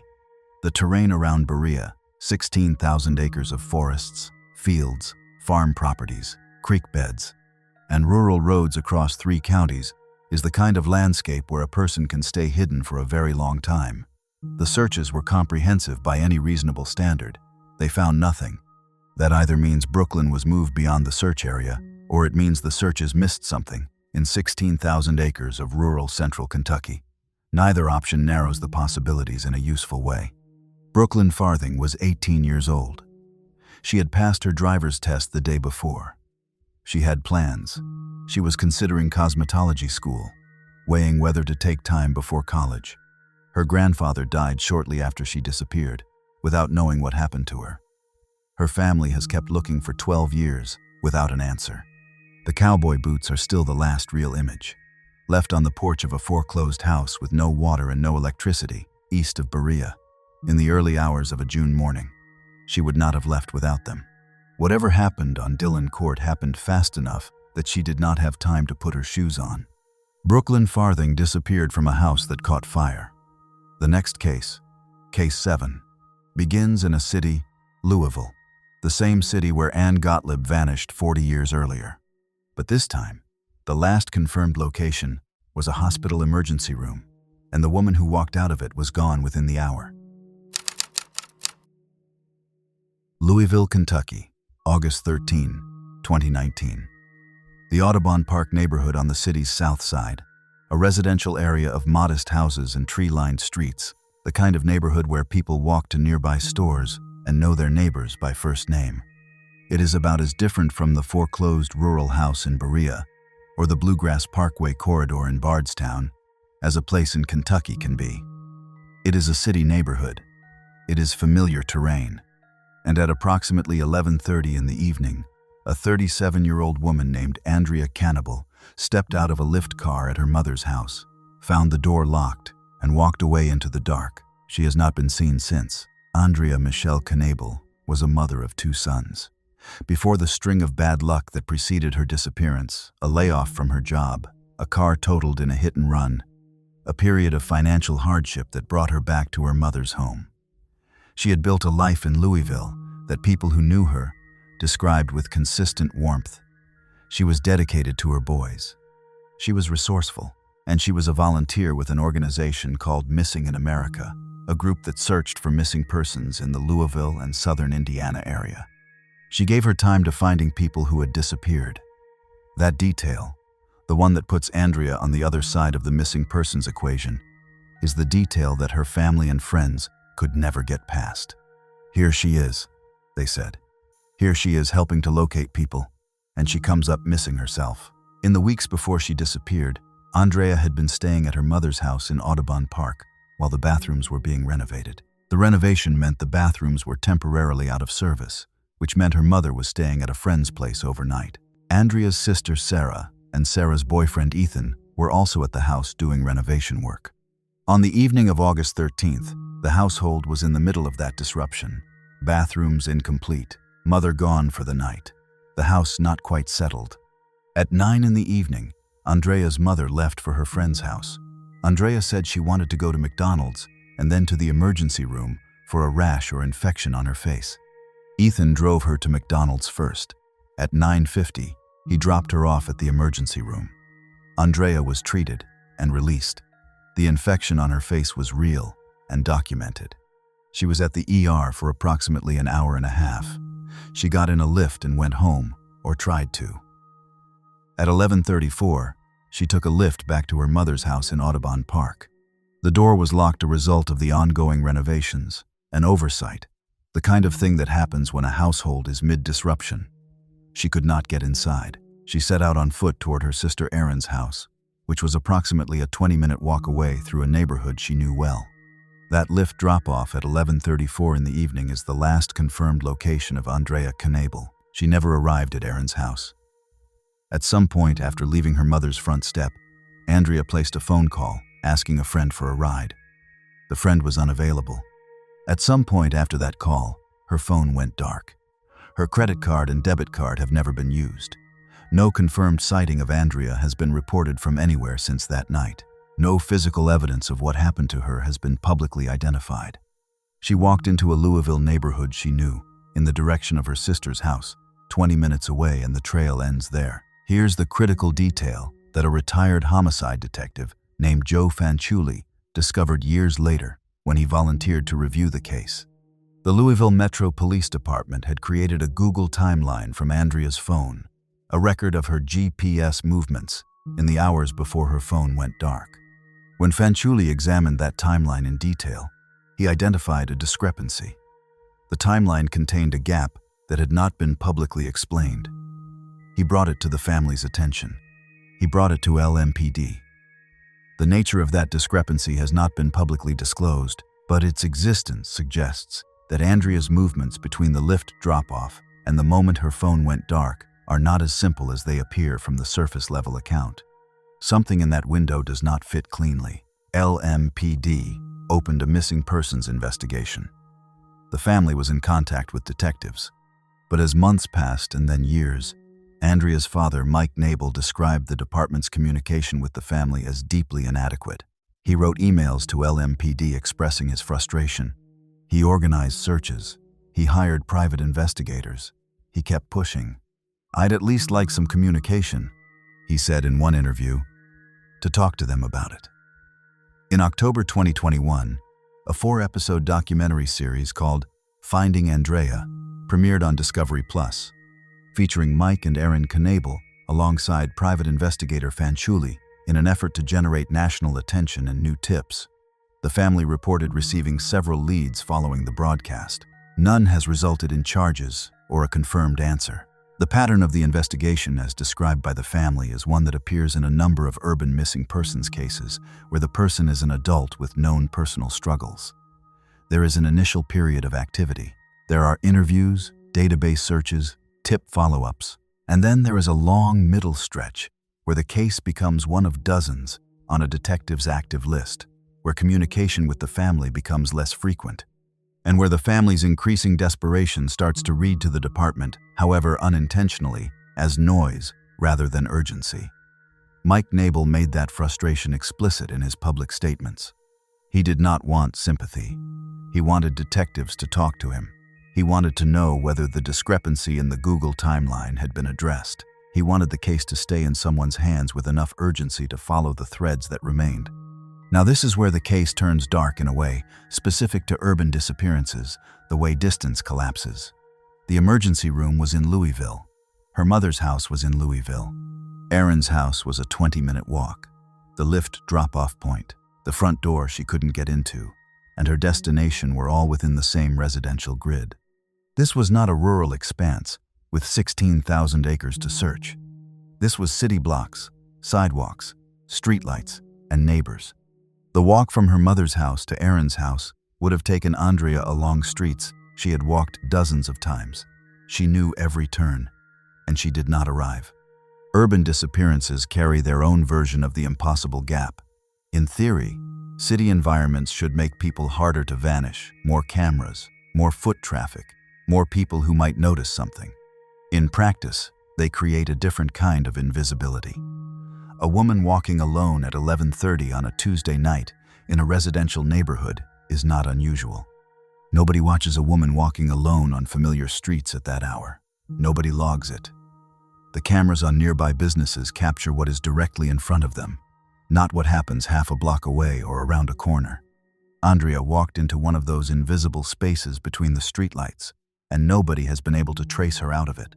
In January of 2023, human skeletal remains were found in a field off Cranetown Road in Perryville, in Boyle County, approximately 45 miles from Louisville. Kentucky State Police contacted the Knable family to notify them.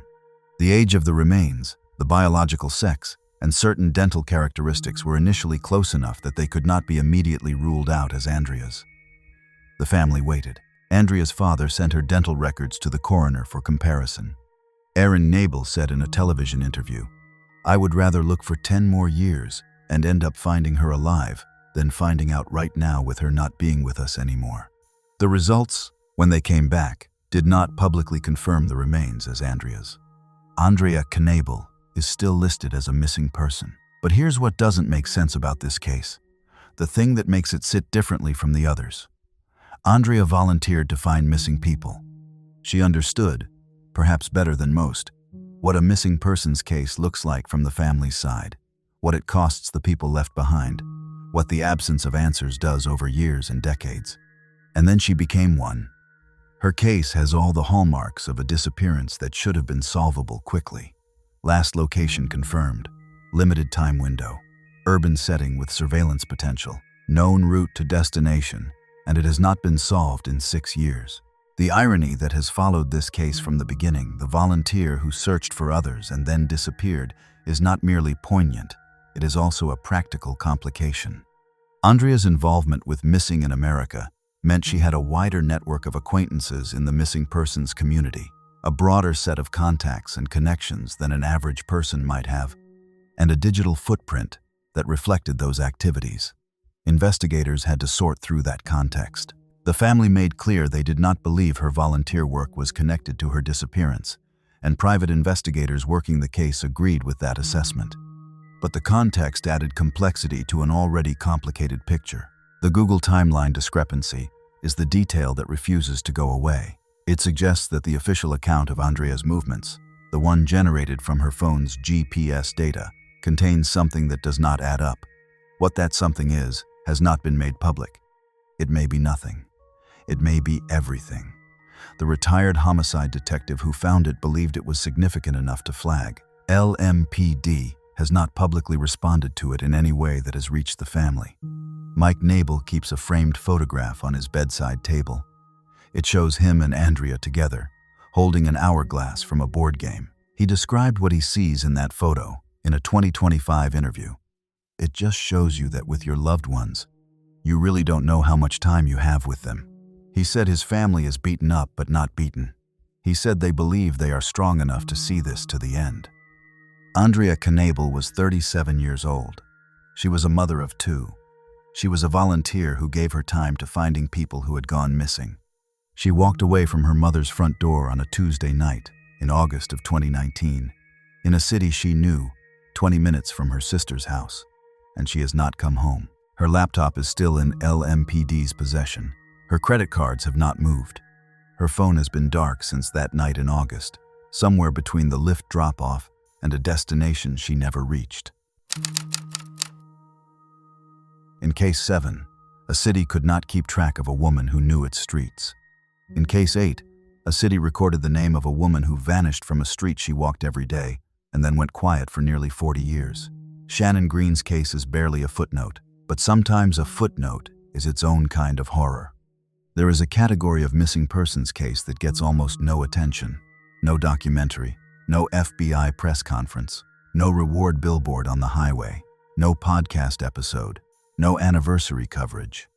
Just a name in a database, a date, a city, and a contact number for a police department that may or may not still have anyone actively working the file.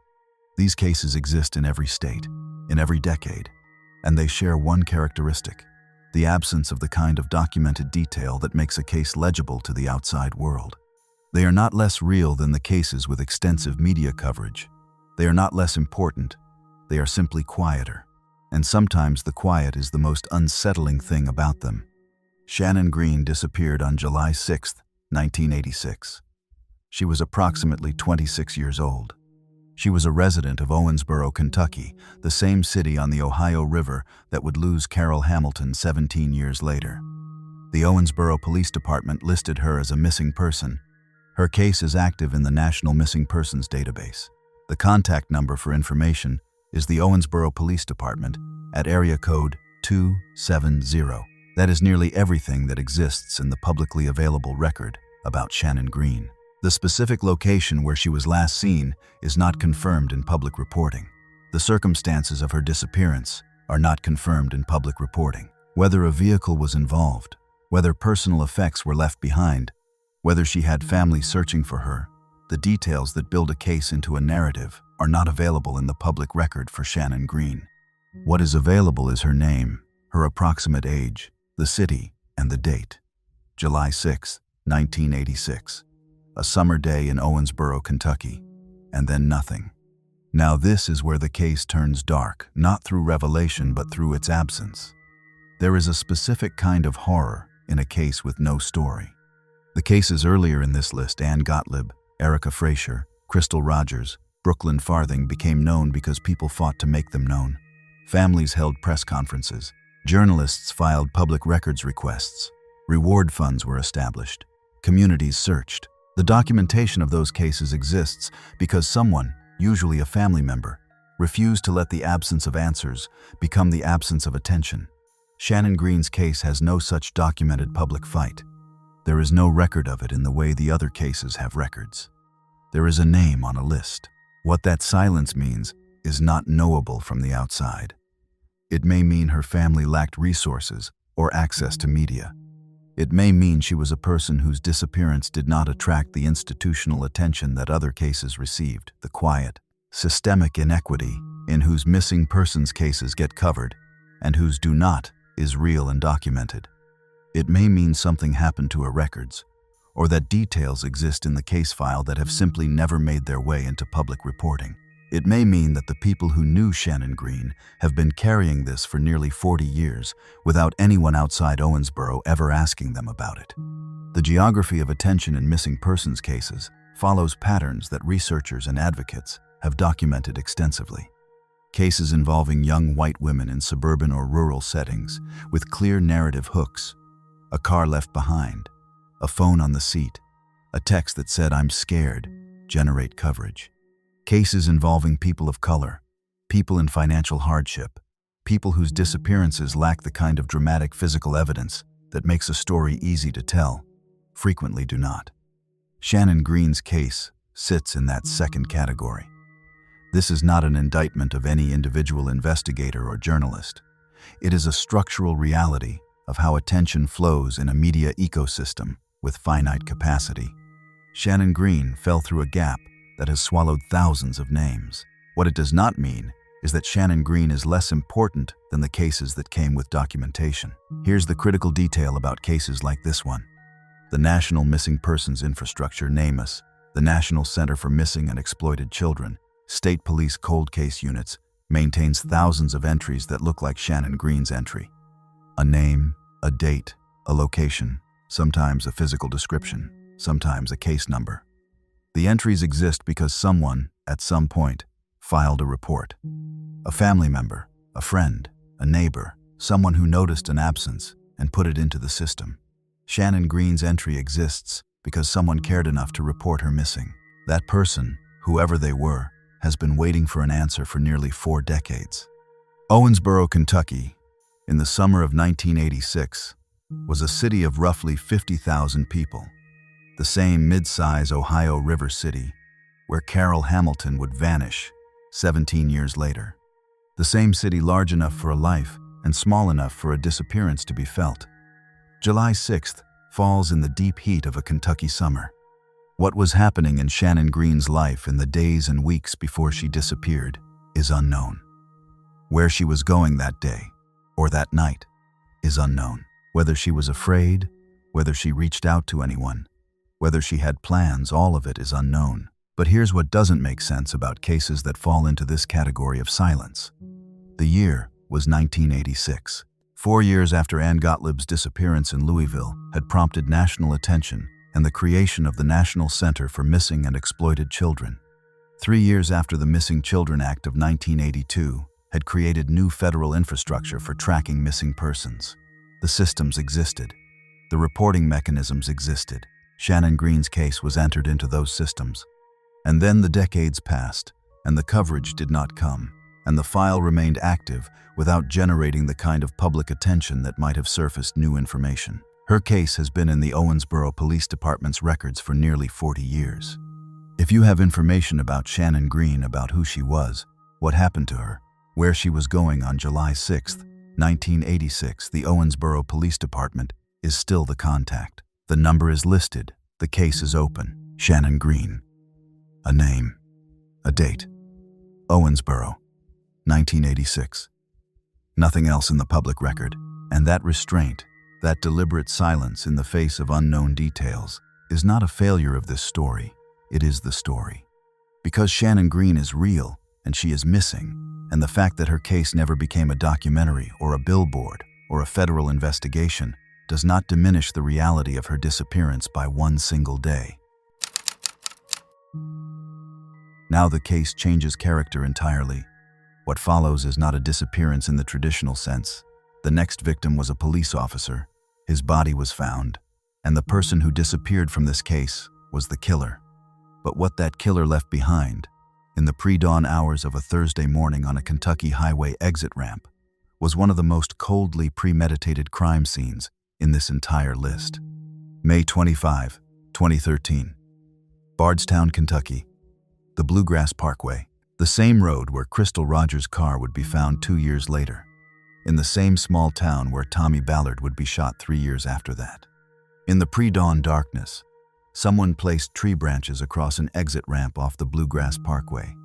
Not debris, not accident tree branches, placed deliberately across the road in a configuration that would force any driver to stop and clear them. It was a trap, and someone was waiting. Jason Ellis was a Bardstown Police Department officer. He was off duty that night, driving home. He was not alone in his vehicle. His dog was with him. At some point in those early morning hours, Ellis came upon the branches on the ramp. He stopped. He got out of his vehicle to clear the debris from the road.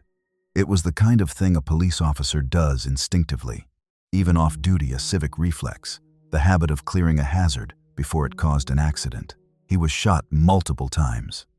His vehicle was found on the ramp, engine still running. His dog was still inside.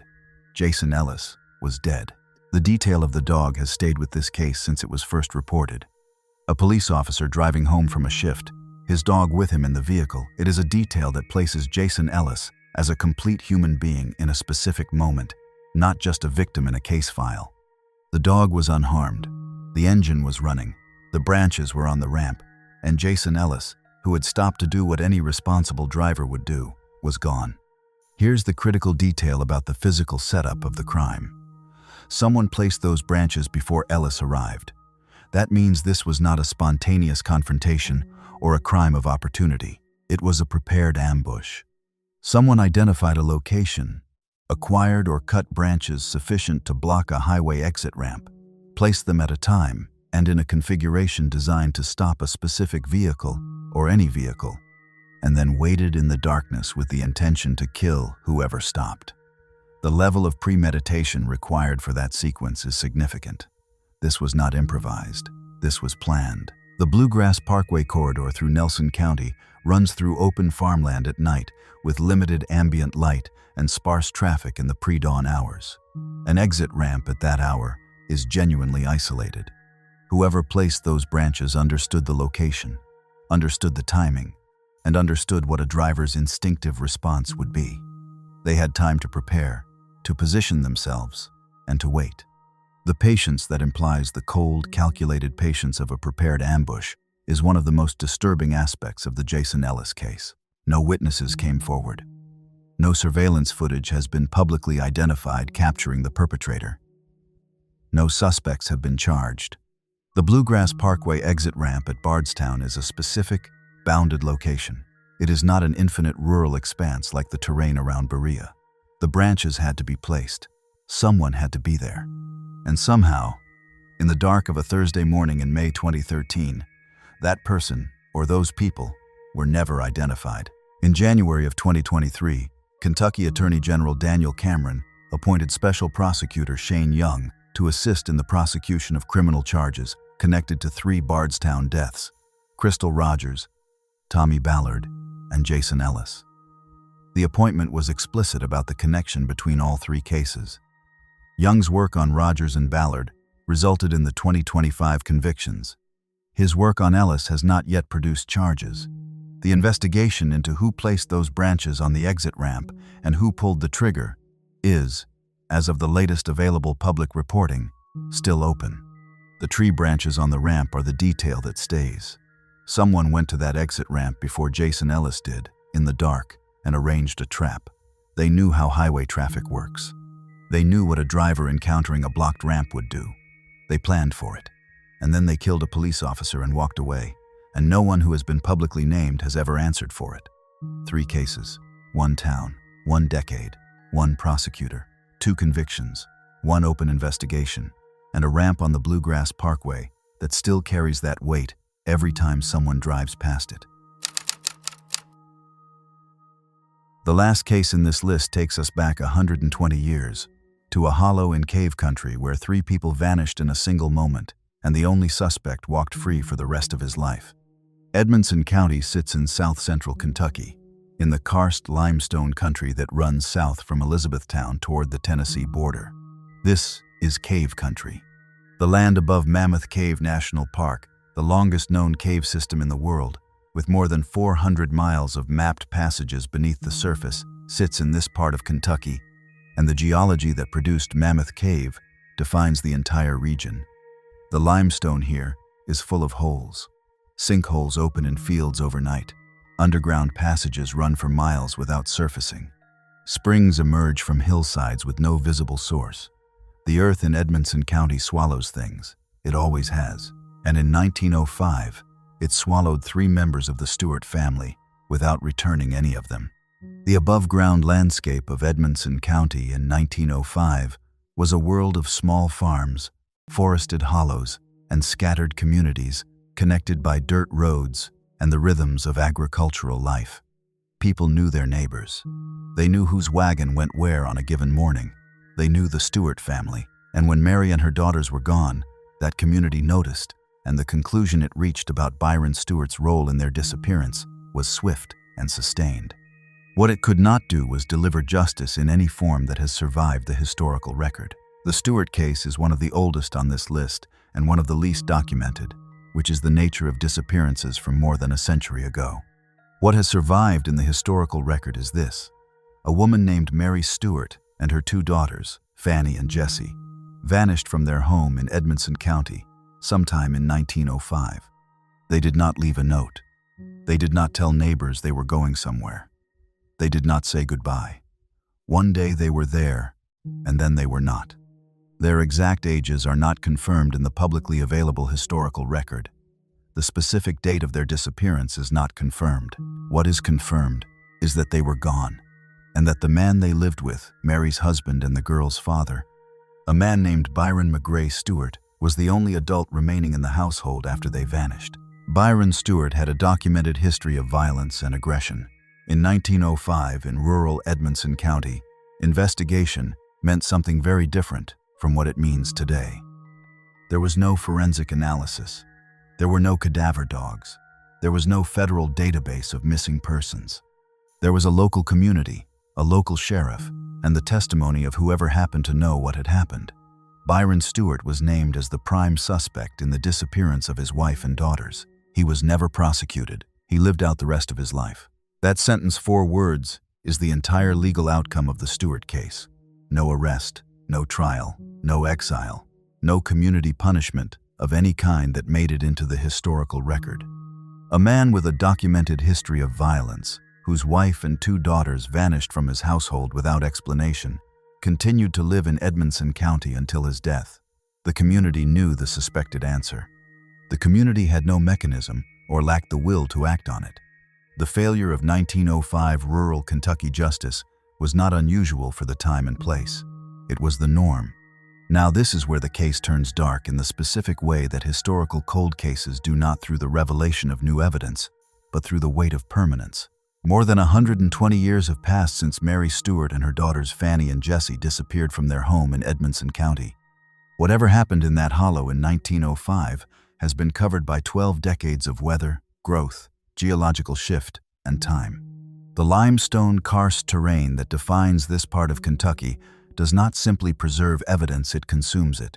Sinkholes deepen, cave passages shift. The ground moves in ways that are slow enough to be invisible from year to year but transformative across a century. If Mary and her daughters are in the earth of Edmonson County, they are in earth that has been rearranging itself since before any living person was born. The case was reopened in 2009. Investigators and researchers revisiting historical cold cases brought Byron Stewart's name back into active consideration as the prime suspect, examining what documentary evidence survives from that period and what the behavioral record suggested about the man Mary Stuart was married to. The conclusion reached that Byron McGray Stuart almost certainly killed his wife and daughters was the same conclusion the community had reached in 1905. The difference is that in 1905, the conclusion was reached without prosecution. In 2009, it was reached with the benefit of modern analytical frameworks and without any new physical evidence. Byron Stuart has been dead for decades. He was never charged. He will never be charged. But here's what doesn't make sense about the historical response to this case, even accounting for the limitations of 1905 rural Kentucky law enforcement. Byron Stewart's history of violence was documented. His wife and daughters disappeared without explanation from the family home. He was the only adult present, and he walked free. The failure was not simply institutional, it was the failure of an entire community structure that did not have the tools or the will to pursue what the evidence suggested. Women and children in rural Kentucky in 1905 disappeared into marriages and families, and the law moved slowly toward the people who had the most power in those households. Byron Stuart had that power. He used it. Nobody stopped him. The Edmonson County landscape where this happened is worth describing because it is not incidental to the case. The terrain between the surface farms and the underground passages of the Mammoth Cave system is a landscape of concealment. Depressions in the earth that look like gentle hollows can connect to underground passages dozens of feet below. Water disappears into the ground and resurfaces miles away. The same geology that makes Mammoth Cave one of the most extraordinary natural formations in the world also makes Edmonson County a place where 3 people could vanish into the ground and leave no trace accessible to anyone searching. From above, Byron Stuart knew that land. He had lived on it. If he disposed of his family in that terrain, he chose it with knowledge of what it could hold. Searching karst limestone terrain for human remains, even with modern equipment, is a task of extraordinary difficulty. Ground-penetrating radar has limited effectiveness in heavily fractured limestone. Cadaver dogs can detect decomposition at the surface, but cannot follow a scent into sealed underground passages. The cave systems of Edmonson County are not fully mapped even today. The Park Service estimates that Mammoth Cave's known passages represent a fraction of the total void space beneath the region. In 1905, the search tools available to investigators were their own eyes and the willingness of neighbors to look. Against terrain designed by geology to conceal, that was not enough. Here's the critical detail about what the reopening of the case in 2009 actually produced. Investigators identified Byron McGray Stuart as the prime suspect, the same name that had been attached to this case since 1905, and that designation stands in the historical record. But the reopening did not produce new physical evidence. It produced a reassessment of existing information through a modern investigative lens. The case was not resolved. It was confirmed as unresolved with a named but uncharged and long-deceased suspect. That is a different kind of cold case from the ones earlier in this list. There is no family still waiting for a phone call. There is no reward fund. There is no living person who holds the answer. There is a hollow in Edmonson County, and 3 names that have been attached to it for more than a century.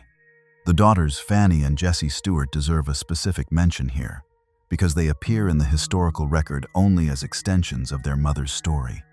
Their ages are not confirmed in what survives. Their personalities, their lives, whatever they were becoming, in 1905, in rural Edmonson County, that information did not survive the century. They are two names alongside their mother's name, attached to a disappearance that was never solved. The absence of detail about them is not neutral. It reflects the way children, particularly daughters, were recorded in official documents in that era incompletely, as dependents rather than individuals. Fannie and Jessie Stuart exist in the historical record as names. They deserved more than that. The Stuart case, as it enters the 21st century's cold case record, is almost entirely told through the frame of Mary's marriage to Byron. The daughters are present as victims, but not as people, because the historical record did not build them as people. This is worth acknowledging, not as a failure of this account, but as a reflection of how the original documentation worked. They mattered. Their disappearance mattered. The fact that we cannot say who they were beyond their names is part of what was taken from them. Mary Stuart was a rural Kentucky wife and mother in 1905. She had no real legal recourse against a violent husband. She had no system designed to protect her. She had a community that noticed she was gone, and a sheriff who investigated, and a suspect who was identified and then never charged. That sequence: notice, investigation, identification, impunity, is one of the oldest patterns in the history of domestic violence, repeated across centuries and jurisdictions in ways that the modern legal system has worked imperfectly to interrupt. In Edmonson County in 1905, the interruption did not come. 3 people walked into the limestone country of south-central Kentucky in 1905 and did not walk out. Mammoth Cave lies beneath that land, 400 miles of mapped passages, with more still being discovered. The earth that held their secret then holds it now. What Byron McGray Stuart did in those hollow acres is not officially confirmed. That is the truth of this case, and it has to be stated plainly. He is a named suspect who died without being charged or tried. The theory that he killed his wife and daughters is the theory that both the 1905 community and the 2009 investigators reached. But a theory, however well-grounded, is not a verdict. It is the best answer available to a case that cannot be fully resolved. Mary Stuart, Fannie Stuart, and Jessie Stuart disappeared from Edmonson County in 1905. Their remains have never been found. The man most likely responsible died free, and the cave country of south-central Kentucky kept and keeps whatever it knows. Mammoth Cave, miles of underground passages, 3 names that belong to the dark. The next part of this series brings every one of these cases back together, not to resolve them, because most of them have no resolution to offer, but to trace the shape of what they share and what Kentucky holds beneath its surface that it has not yet given back. Pull up that map of Kentucky again, the one from the cold open. Look at where these cases sit. Louisville, in the northwest corner of the state, a city of 600,000 on the Ohio River. 2 cases there. A 12-year-old girl on a bicycle in 1983, and a 37-year-old mother walking home through a neighborhood she knew in 2019. 36 years apart, the same city, the same impossible gap between a confirmed last location and the absence of everything after it. Bracken County, 50 miles southeast of Cincinnati. A 17-year-old in a hayfield in 1997, her car between 2 bales, her keys across the road under leaves. A town of 643 people that has been living with that silence for 27 years. Bardstown, the most beautiful small town in America, in Nelson County. 3 deaths on and around the Bluegrass Parkway across a decade. A police officer ambushed on an exit ramp in 2013. A mother of 5 whose car was left at mile marker 14 in 2015. A grandfather shot once in the chest on his own hunting land in 2016. 1 conviction. 1 open homicide, 1 set of branches on a ramp that nobody has answered for. Owensboro, on the Ohio River in Daviess County, appearing twice in this list. A 32-year-old beautician whose car was cut into 30 pieces in 2003, and a woman named Shannon Green, who vanished on a July afternoon in 1986 and left almost nothing in the public record. Berea, in Madison County. A foreclosed house with no electricity, a fire at 7 in the morning, and a pair of cowboy boots on the porch that belonged to an 18-year-old girl who had passed her driver's test the day before. Edmonson County, in the limestone cave country of south-central Kentucky. A mother and her 2 daughters, 1905. A man who was never charged. The earth keeping its secrets for 120 years. 10 cases. 10 different corners of one state. 10 different years, different landscapes, different circumstances. And the same thing underneath all of them, a point at which the trail ends and the question begins. That geography is worth holding for a moment. This is not a list assembled from a single crime corridor or a single criminal's range. The spread of these cases across Kentucky, from the Ohio River cities to the central bluegrass to the limestone cave country of the South, reflects how uniformly this kind of violence distributes itself across the geography of ordinary life.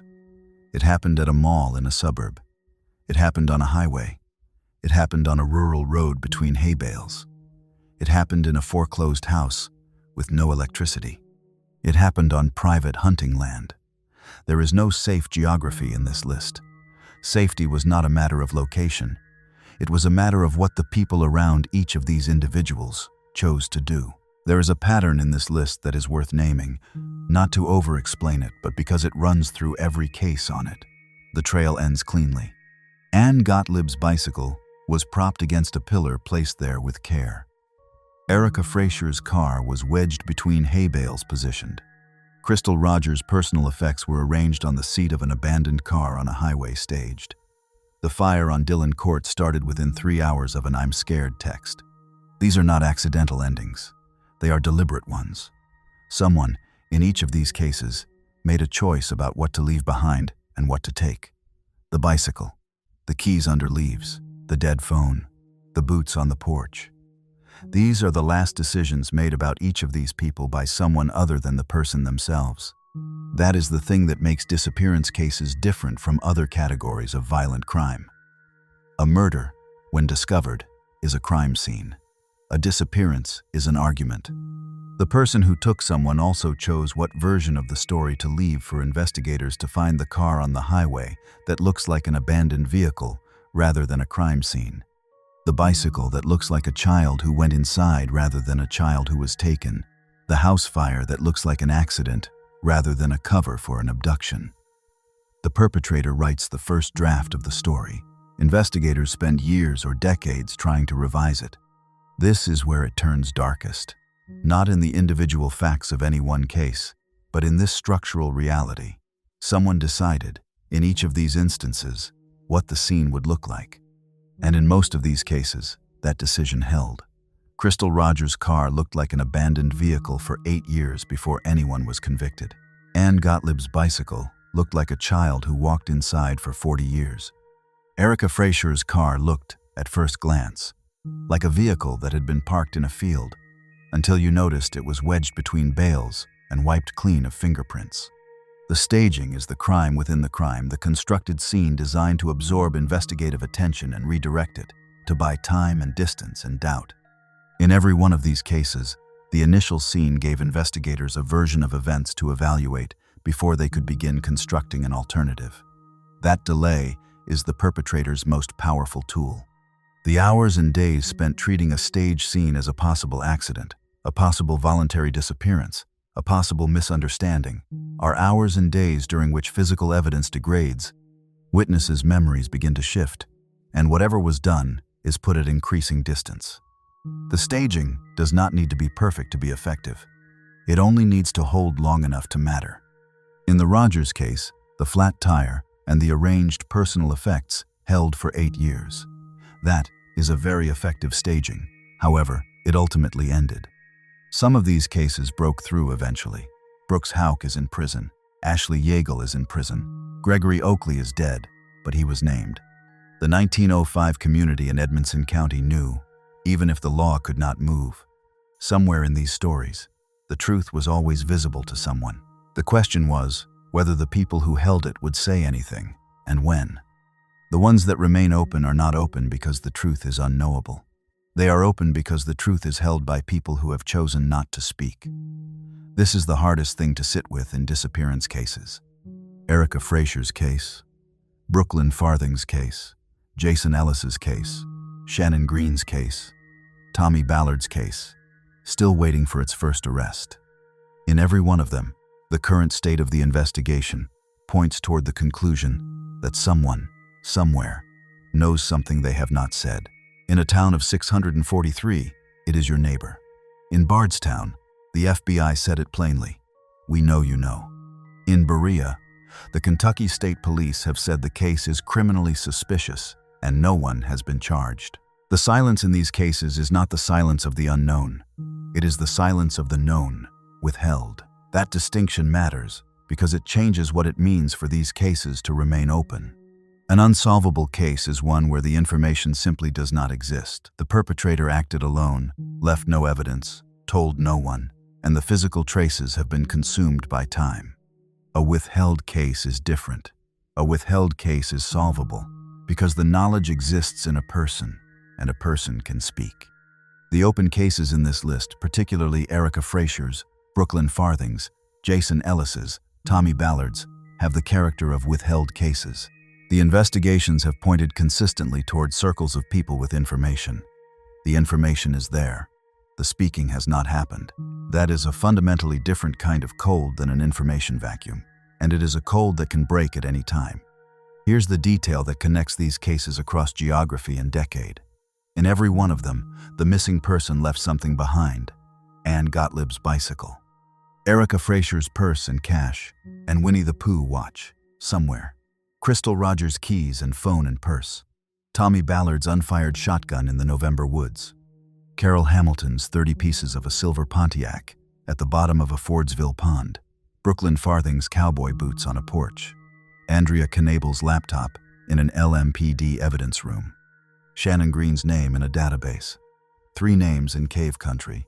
Tree branches on a highway ramp, still waiting to be explained. Each of these objects is a fixed point. The car is gone, the person is gone, but the keys are still in the ignition. The boots are still on the porch. The bicycle is still leaning. These fixed points are what makes disappearance cases survivable as an investigative matter. There is always something anchored in place, something the perpetrator could not take or could not erase. Carole Hamilton's killer dismembered an entire automobile and disposed of a body in a river and still went to prison because the social network that surrounded him was too large to hold a secret indefinitely. Crystal Rogers' killer spent 8 years free and went to prison because a driver's seat was moved forward, and that detail survived in the memory of the person who moved it. The details survive. They accumulate. They wait. And at some point, in enough cases, they become enough. The case that closes and the case that doesn't are sometimes separated by a single person's decision to talk, or not to talk, or to stop talking. Steve Lawson changed his story at the grand jury in 2023, and his son drove Crystal Rogers' car to the Bluegrass Parkway. That change, one person, one conversation, one decision to stop carrying a weight, is what moved the Crystal Rogers case from 8 years of silence to a conviction. The question that hangs over every open case in this list is the same question. Who is the person who could make that one decision? And what would it take for them to make it? Kentucky is a beautiful state. Bourbon country and cave country, and the bluegrass and the Ohio River bends, and the small towns with the unlocked doors. All of that is real. And somewhere in that landscape, in the fields and forests and limestone hollows and highway corridors and city neighborhoods, are the answers to every case in this list that still carries a question mark. The answers are not lost. They are held. And in part 11, the last part of this series, we go back to where we started, back to the map, back to the roads, back to the moment before each of these 10 people walked into the last place anyone confirmed they were. Not to close these cases. These cases mostly do not close. But to sit with what they leave behind, the objects, the names, the unanswered questions, and the map that still has every one of these roads on it. The map is still open. That is the only honest way to end this. Not with resolution, because most of these cases do not have resolution. Not with closure, because the families of most of the people in this list have not had closure and may never have it. The map is still open, and the roads on it still go to the same places, the same mall parking lot in Louisville, the same hayfield outside Brooksville, the same mile marker 14 on the Bluegrass Parkway, The same exit ramp where someone placed branches in the dark before a police officer got there. There is a convention in true crime content that demands some version of resolution, a verdict delivered, a case closed, a final image that allows the viewer to exhale. This series has not been able to provide that for most of its cases, and it would be dishonest to pretend otherwise. What it can provide is the specific geography of each of these absences, the places, the objects, the last confirmed moments. These are real. They happened. They are documented. And in the absence of resolution, the documentation is what we have. Go back to June 1, 1983. A 12-year-old girl with red hair, freckles, and gray eyes rides a red and white bicycle to the Bashford Manor Mall in Louisville on the first day of summer vacation. She parks her bicycle. She goes inside, or near the entrance, or something happens in the parking lot, we do not know exactly what, and someone who should have been in an Alabama prison, who had no business working for the federal government, who was living blocks from that mall, with a history the system had failed to share with the people who hired him, made a decision. Ann Gotlib was 12 years old. Her bicycle was found propped against a brick pillar. It was placed there, not fallen, placed. Go back to October 21, 1997. A 17-year-old girl named Erica Frazier drives through Brooksville, Kentucky on a Tuesday evening with a Winnie the Pooh watch on her wrist and 4 gold rings on her right hand, and plans to study accounting at Northern Kentucky University in the fall. Her car ends up between 2 hay bales on Frunk's Lane, a mile from where she was last seen, wiped clean of fingerprints. Her keys end up across the road under leaves. She has not been seen in 27 years. A town of 643 people is still carrying whatever it knows. Go back to July 3, 2015. A mother of 5 named Crystal Rogers has a date night in Bardstown, Kentucky, Bourbon country, rolling farmland, a town that calls itself the most beautiful small town in America. 2 days later, her car is on the shoulder of the Bluegrass Parkway at mile marker 14. Keys in the ignition, purse on the seat, phone dead, flat tire. Someone moved the driver's seat forward because Crystal was smaller than the person who drove her car to that shoulder. That detail lived inside someone's memory for 8 years before it became trial testimony. Brooks Houck is in prison. Crystal Rogers' body has never been found. Go back to November 19, 2016. A grandfather named Tommy Ballard takes his 12-year-old grandson hunting on private property in Nelson County, the same property adjacent to the same Bluegrass Parkway corridor. 16 months after his daughter disappeared. He is shot once in the chest. His gun has never been fired. His grandson calls his grandmother. The person who fired that shot used Tommy's daughter's last name as an alias when selling a gun to an undercover officer. That person has not been charged. Tommy Ballard's murder is still open. Go back to August 20, 2003. A traffic stop in Owensboro. A woman named Carole Hamilton cited for a minor infraction and released. 14 days of silence. A silver Pontiac Grand Prix cut into 30 pieces in a pond on Shreve Road in Fordsville, 25 miles away. A river in McLean County that has not returned what was put into it. A conviction. No body. No final place. Go back to June 22, 2013. A foreclosed house east of Berea with no running water and no electricity. An 18-year-old named Brooklyn Farthing who passed her driver's test the day before, who baked brownies for her family at night, who sent a text at 4 in the morning that said she was scared, whose cowboy boots were left on the porch when the fire started 3 hours later. Her cell phone was missing. Her boots were not. 16,000 acres searched. No answer. Go back to August 13, 2019. A Lyft car stopping in front of a house in Louisville's Audubon Park neighborhood at 11:34 in the evening. A locked door. A 20-minute walk through a city neighborhood that a woman named Andrea Knabel knew by heart. A phone that went dark before she arrived. Credit cards that have not moved. A retired homicide detective who found a discrepancy in a GPS timeline that has never been publicly explained. 2 sons waiting. A father holding an hourglass. Go back to July 6, 1986. Owensboro, Shannon Green. A name, a date, a city, and 38 years of silence in the public record. Go back to May 25, 2013, the pre-dawn hours. An exit ramp off the Bluegrass Parkway in Bardstown. Tree branches across the road, placed deliberately, a trap set in the dark. A police officer named Jason Ellis who stopped to clear the road because that is what you do. An engine still running, a dog still in the vehicle, a killer who has never been named. 3 Bardstown deaths, 1 prosecutor, 2 convictions, and the ramp still there, with the weight of what happened on it. Go back to 1905, Edmonson County, a hollow in limestone cave country, south of Mammoth Cave. Mary Stuart and her daughters, Fannie and Jessie, gone from the household they shared with a violent man, gone without goodbye, gone without trace. 120 years of cave country keeping what it was given. 3 names and a theory that was never tested in a courtroom. Here is what these 10 cases share. Not geography, they span the length and width of Kentucky. Not decade, they run from 1905 to 2019. Not setting mall, highway, hayfield, river city, foreclosed house, hunting land, city neighborhood, cave country. What they share is the specific quality of the absence they leave behind. Every single one of them ends at a moment that has been documented, confirmed, dated, and then goes dark. There is a last known location for each of them, a last confirmed action, a last timestamp, and then the record stops, and what follows is either silence or the constructed scene someone else left. The bicycle, placed. The keys, under leaves. The flat tire at mile marker 14.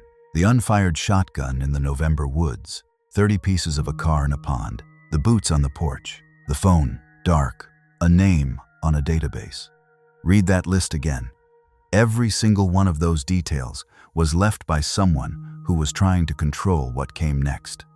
The bicycle placement was meant to suggest Anne had walked inside on her own. The car between the hay bales was meant to be found without answers. The flat tire and the dead phone and the purse arranged on the seat were meant to look like Crystal had abandoned her vehicle. The fire was meant to erase what was in the house. Each of these staging decisions says something about the person who made it, that they understood how investigators think, that they anticipated what questions would be asked, and that they believed they could answer those questions with a scene they constructed themselves. They were right about that, in the short term. In the long term, the details that survived their staging were the ones that undid them. 3 names in cave country. These are not endings. They are the last things that remain when a person is taken from the record of their own life by someone who decided to take them. The objects stay because objects do not have the ability to hide. The names stay because the databases hold them. The questions stay because questions do not expire. Some of the people who know what happened in these cases are still alive. Some of them live in Kentucky. Some of them have driven past mile marker 14 on the Bluegrass Parkway. Some of them know a house on Dillon Court east of Berea. Some of them were in Brooksville on a Tuesday night in October of 1997. Some of them were in a room in Bardstown when a decision was made. The FBI said it directly. In 2021, to the residents of a town of 12,000, we know you know. Come forward. That invitation is still open. If you have information about any of the cases in this list, Ann Gotlib, Erica Frazier, Crystal Rogers, Tommy Ballard, Carole Hamilton, Brooklyn Farthing, Andrea Knable, Shannon Green, Jason Ellis, or Mary, Fannie, and Jessie Stuart, the contact numbers are in the public record. The Louisville Metro Police Department for Ann Gotlib and Andrea Knable, the Bracken County Sheriff's Office for Erica Frazier, the Kentucky State Police and the FBI for Crystal Rogers, Tommy Ballard, and Jason Ellis, the Kentucky State Police in Richmond for Brooklyn Farthing, the Owensboro Police Department for Shannon Green and Carole Hamilton. The cases are open. The lines are open. The map is open. Kentucky is a place where people know each other, where small towns remember their own, where families fight for years and decades to keep a name in front of the public. The Ballard family fought for 8 years and watched Brooks Houck convicted. The Frazier investigation is still carrying a KSP investigator who said this is the case he could not solve.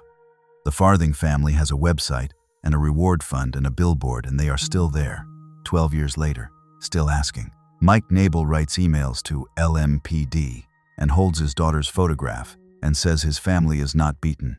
These families are not defeated people. They are people who have refused to let absence become conclusion. That refusal is its own kind of document. It says, this person existed. This person had a life. This person was here in this town, on this road, in this city, on this morning, in this year. And their absence is not an ending. It is a question that is still being asked. The map of Kentucky is still open. The roads still go where they go. The Bluegrass Parkway still runs through Nelson County past mile marker 14. Frank's Lane still exists in Bracken County between the hayfields. The Bashford Manor Mall has been renovated and renamed, but the lot is still there. The exit ramp is still there. The cave country of Edmonson County is still there, with its passages going down further than anyone has fully mapped. Lock your doors. The map is open, and the answers are somewhere on it.